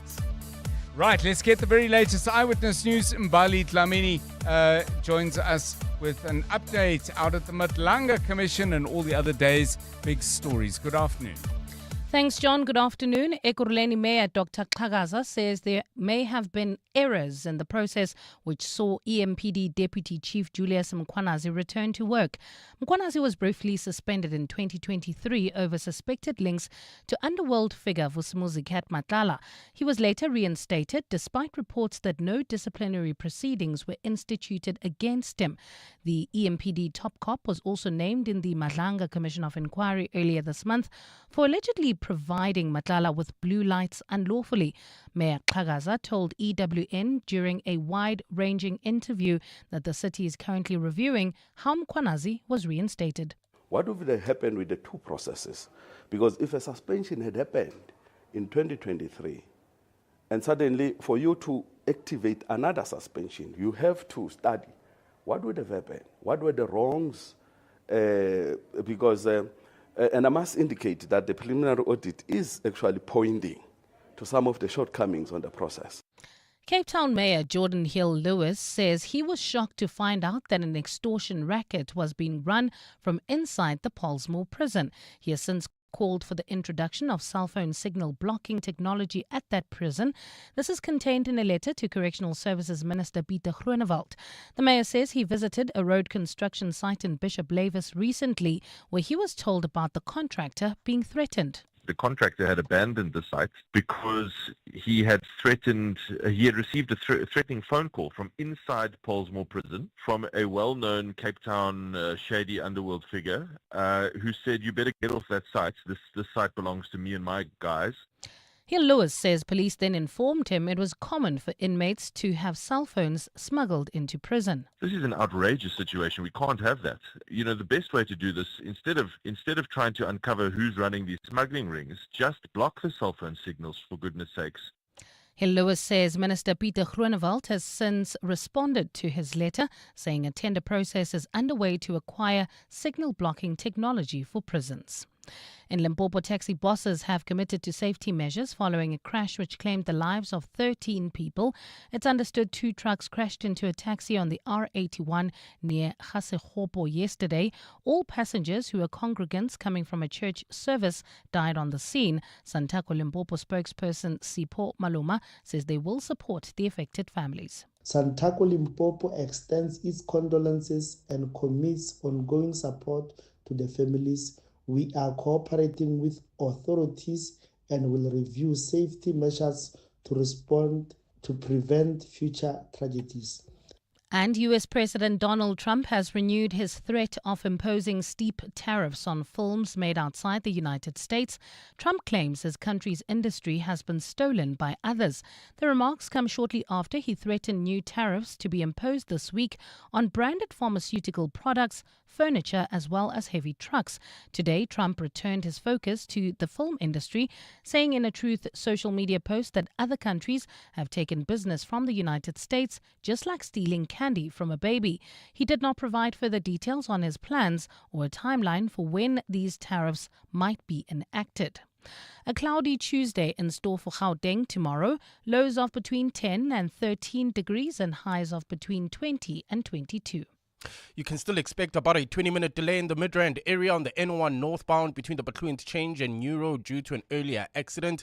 Edenville traffic sluggish. R24 westbound, that's between Edenville Road and the Kilulis Interchange, and in Alex, traffic heavily backed up. N3 northbound between Modderfontein Road and the Bafana Interchange. The top story in EWN, Ekurhuleni Mayor Dr. Xhakaza says there may have been errors in the process which saw EMPD Deputy Chief Julius Mkhwanazi return to work. 702 Afternoons with Relebogile Maboja, 1 to 3 p.m. I'm not sure if maybe there is something that you learn in your various fields or your self-sister that can help those that are the caretakers or the individuals around this person to be better equipped to support them and be more patient, more empathetic. I think it's incredibly challenging, and I think the really hard thing is a lot of households are dual income households, and when you've got an elderly or an older person at home, this can be challenging. But I think it's about being empathetic, it's about being kind, and it's about realizing that they looked after you and it's now their turn. Nursing sister Karen Davidson. 702 Afternoons with Relebogile Maboja. Let's walk the talk.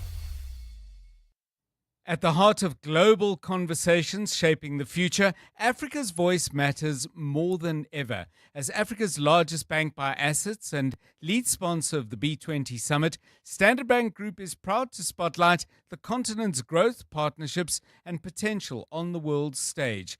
Through informed dialogue and powerful partnerships, Standard Bank is driving sustainable growth where it matters most. Standard Bank is an authorized FSP and registered credit provider. Let me get this right, Ron. You're a plumber by day and Pretoria's smoothest wedding DJ by night. Yeah, it started out as a passion and now I've got bookings until December. And a smoke machine that needs its own seatbelt. And you sold your car to buy a van through We Buy Cars. Brew, it was music to my ears. Zero admin, no long queues. They pulled in, checked it out, and before I knew it, I had cash in the bank. Now that's a banger. We Buy Cars. Geared for your passion, geared for you. Welcome to the brand new days. Sail the world with Norwegian Cruise Line, with more to see, more to do, and more to enjoy. Plus, upgrade your holiday with NCL's More at Sea for premium beverages, specialty dining, and much more. Think international cruising. Think NCL. For the best deals available, visit ncl.com or contact your travel agent. Restrictions apply. Welcome to the brand new days. 702 and the Discam Foundation are shining the spotlight on the health matters you want to know more about. Here's what we explored this month. For the last couple of years, I've been doing some stuff to help students to get through school. It got to a point where I felt like I was in a position to helping out the next generation. I was just fortunate enough to have my wife grow the foundation to where it is now. Teresa, I mean, it's a mix. Some focus on athletics and nutrition and education. He's the athlete in it, and I just wanted to cover the other aspects of the foundation. I definitely see the importance on nutrition, child welfare, and education. In Conversation on Afternoon Drive with John Perlman, brought to you by the Discam Foundation, caring for the community on 702. 702. WhatsApp John on 072 702 1702. Hi, John. Begins Amanda here. No, not good news. Not good news for Bafana Bafana. Not all is lost, yes. But yeah, Tolagale is right, actually. This is schoolboy error from the team manager. Really, if he's failing to do this, I mean, really, why do we have a team manager? Why do we have a team manager? So, once again, Safa. Yeah, ne? Dr. John, yeah, Safa doesn't fail to amuse us. Heads must definitely roll, but no need to worry. There's a Benin and Nigeria match coming up that's going to be a mouth-watering clash because Nigeria also wants to go to the World Cup in that second place playoffs. So it's going to be an interesting tie, but I think Bafana will manage to pull it through. Thank you, John. Hi, John. I fully agree with someone that said that was the player's responsibility. No one knows his own bookings more than the player. Yes, the team manager is responsible. The coaching staff should have known, but the player himself knows better than anyone there that he's on 2 bookings, so he shouldn't play. I agree. This one is on the wall for me. He should have known better, and he should have just told him, Coach, I can't play. Remember, I've got 2 yellow cards. So that's all that he needed to do. I really blame Tebo more than anyone, although they have to all take responsibility. Thank you, John. Yeah, I'm not a big fan of everyone takes responsibility. You know, we've had years and years of people saying, well, we take collective responsibility for that, which says it's everybody's fault and by implication it's nobody's. And that's what often happens. Now, heads must roll went one of the voice messages. This is what Rochelle thinks about the likelihood of that happening. And yeah, well, here's Rochelle. Nobody will take responsibility, but they will all take their salaries. It's 18 minutes to 6. EWN Sport. Tola Kelly kicking off her sports bulletin now with exactly that story. Good afternoon. Afternoon, John. And Bafana Bafana have forfeited their 2026 FIFA World Cup qualifying match against Lesotho for fielding the ineligible Tebogo Mokoena. South Africa's 2-0 victory on March 21st has now been replaced with a 3-0 defeat, meaning they dropped to second in Group C of African qualifiers behind Benin on goal difference. As things stand, they must now beat Zimbabwe and Rwanda in their last 2 qualifiers and hope that the group leaders drop points. That's if they're to stand any chance of advancing to a first World Cup since hosting it in 2010. On the pitch, Amajita opened their Under-20 FIFA World Cup campaign tonight with a clash against France, which kicks off at 10 p.m. Having become the first coach to qualify South Africa for this age group World Cup in 28 years, Raymond Daga has discussed what this moment means to him. Everybody who's in football obviously wants to see himself having played once or more than once in the World Cup. So it's an opportunity, it's a blessing that one would really appreciate. And it's not an achievement per se. An achievement would be if we end up maybe getting a silverware out of that. Daga has also discussed the team's chances ahead of their tournament opener against the 2013 champions. honestly a very good team. Like South Africans, everybody is saying very good team, and we believe in the team, and we're confident. Once we can have the same attitude, same mind, then we can always do best in this World Cup. Nuno Espirito Santo will return to the dugout tonight as he takes charge of West Ham against Everton. With the Hammers second from bottom in the Premier League, Espirito Santo has discussed what is needed to move them up the standings. We are here working. We started yesterday, realizing that big club, expectations, but before all the expectations, all the achievements that we desire, that we want to do, we must create a platform of knowledge, of coming closer to the fans, the team and the fans, and from there we can start building.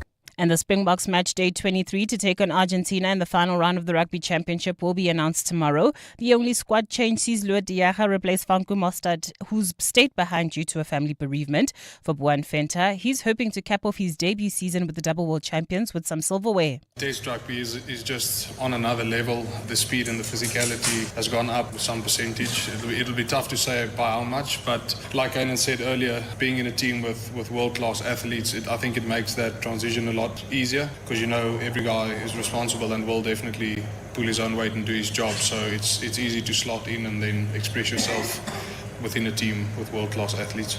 Tolagele Mganga, Eyewitness News Sport. EWN Traffic.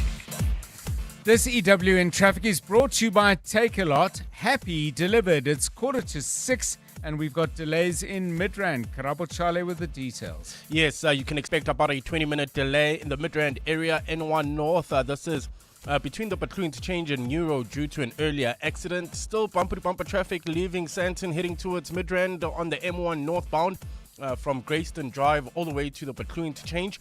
Also traveling towards the Patrol Interchange, expect delays in Alex. This is on the N3 northbound. This is all the way from Modafontein Road. Edenville, also traffic sluggish. R24 westbound between Edenville Road. Between Edenville Road and the Gilulis interchange in Devlin. The roadwork still slowing down traffic on the Golden Highway between the N1 and Union Avenue. And finally in Irene, traffic remains heavily backed up. This is on Nelmapius Drive approaching Main Road. I'll have your next Eyewitness News traffic update just after 5:30. There's more EWN on air, online, and on the EWN app. Traffic is trafficking. The robots aren't AI, but more like an eye roll, and service delivery isn't delivering. But luckily, Take A Lot is. Shop anything from beauty and sport to tech and toys at everyday low prices and get it delivered to your door faster than you can get home, even when you take the back roads. A delivery so quick the speed thrills. Halala with no limits. Just the open road of happiness before you. Take A Lot. Happy delivered. You're with John Perlman on 702. Let's walk the talk. 702 Drive. Now, on Friday, during Randall's One Song with Randall Abrams, he picked out something from 1977. Well, a lot of things happened in that year, but one of the things that happened was the release of yet another James Bond film, in this case, the movie The Spy Who Loved Me.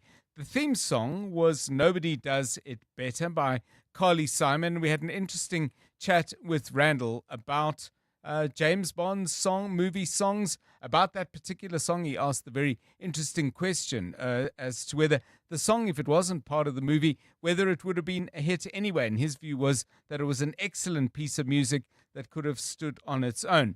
In passing, by the way, I asked Randall who he thought was the best Bond, i.e. the best and most convincing actor playing the part out of the 7 men who have all been James Bond, and I'll go through them for you in just a moment. So, a 2-part question for you, and we'd love your contributions. Best James Bond movie theme song, please. And while you're doing it, please add who you think was the best Bond out of Sean Connery, who played the part from 62 to 67, and then again in 71 and 83. David Niven played James Bond once. I didn't know that, actually, in Casino Royale. Then there was George Lazenby, also very brief. Roger Moore, who had a 12-year stint. Timothy Dalton, who lasted 2 years. Pierce Brosnan, who who lasted rather longer, 7.5. And then Daniel Craig, who put in a full 15 years as 007. So best James Bond theme song and best James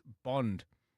Give us that on, please, on 072 702 1702. We thought we'd start with the most recent. Billie Eilish gave us this song, No Time to Die.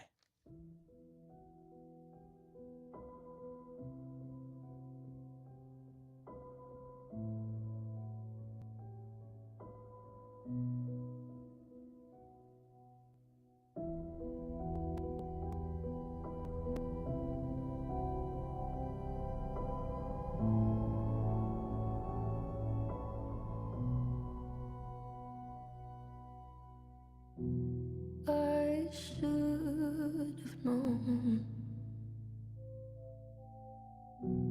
I'd leave alone.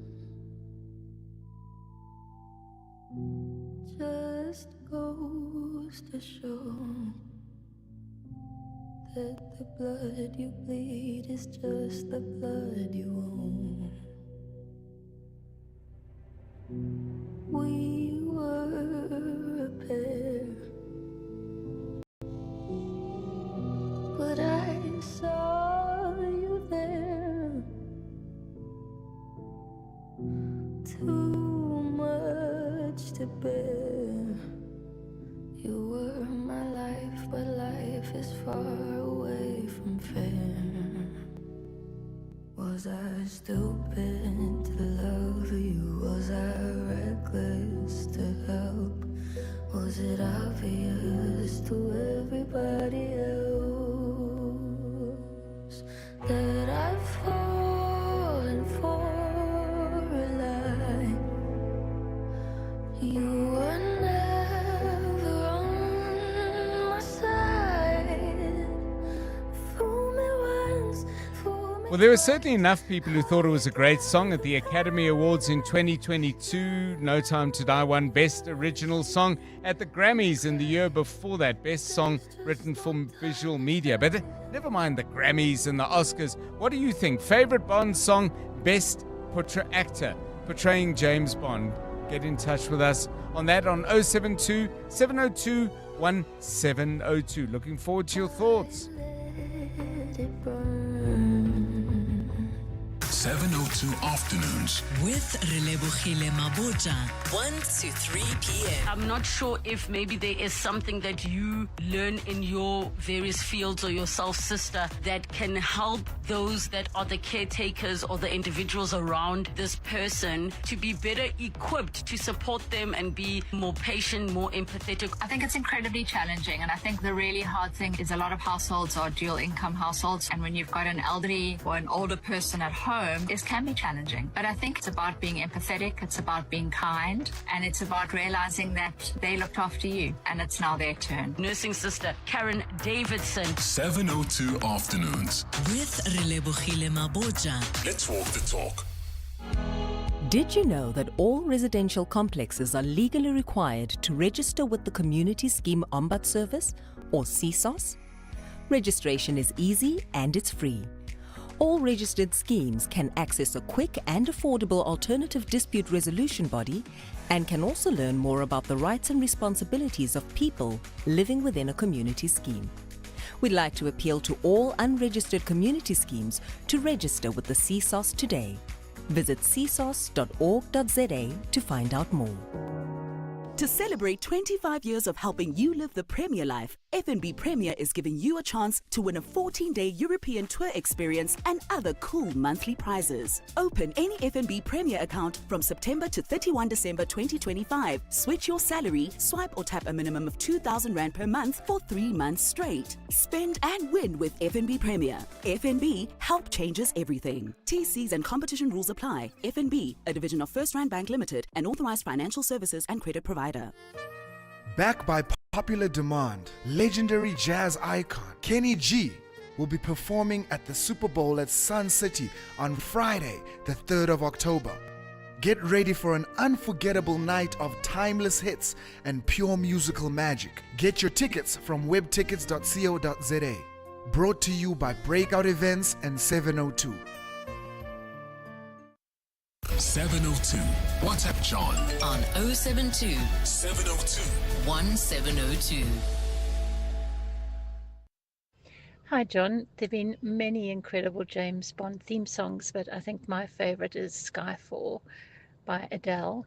And then my favorite James Bond is definitely Pierce Brosnan, though Roger Moore also had this wonderful tongue-in-cheek way of playing James Bond, but it would have to be Pierce Brosnan for me. It's Fiona from Greenside.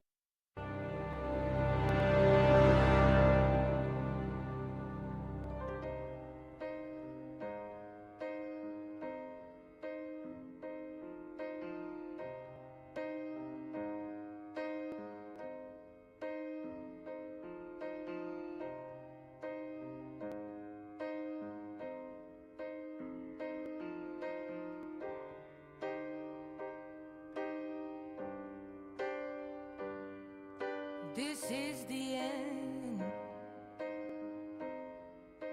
Hold your breath and count to 10. Feel the earth move and then hear my heart burst again.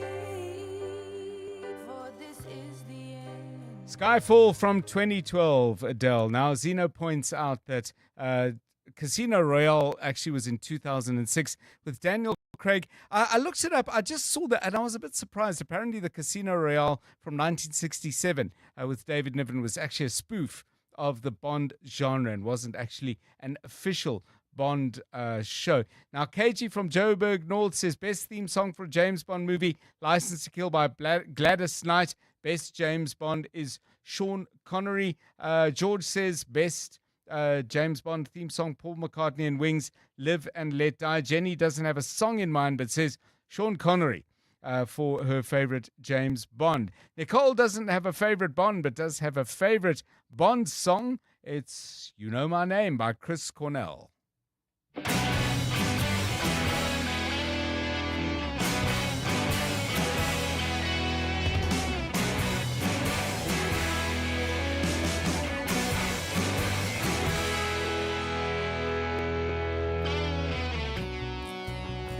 Take life, do you know what you give? Odds are you won't like what it is.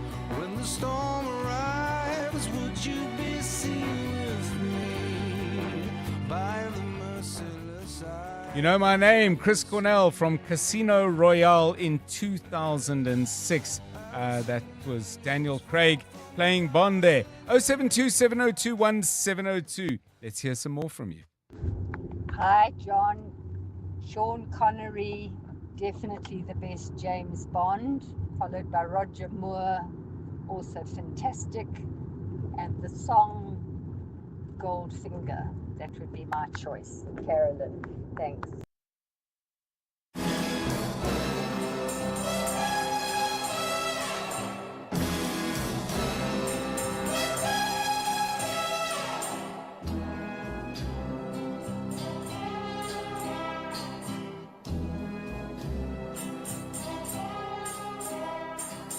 Goldfinger, he's the man with the Midas touch, a spider's touch, such a cold finger beckons you to enter his web of sin.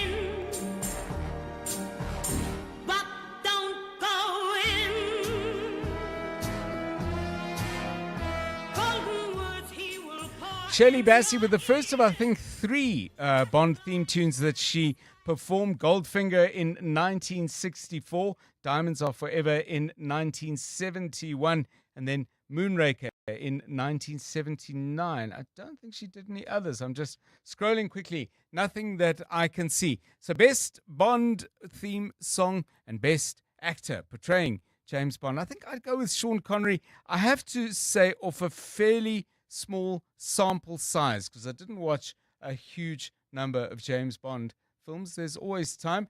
Matt says A View to a Kill with Grace Jones. I must check whether that was Grace Jones. Daniel Craig is Kieran's favorite Bond, and we've got one more. Hey, John, Jonathan from Joburg. I reckon the best James Bond was Roger Moore.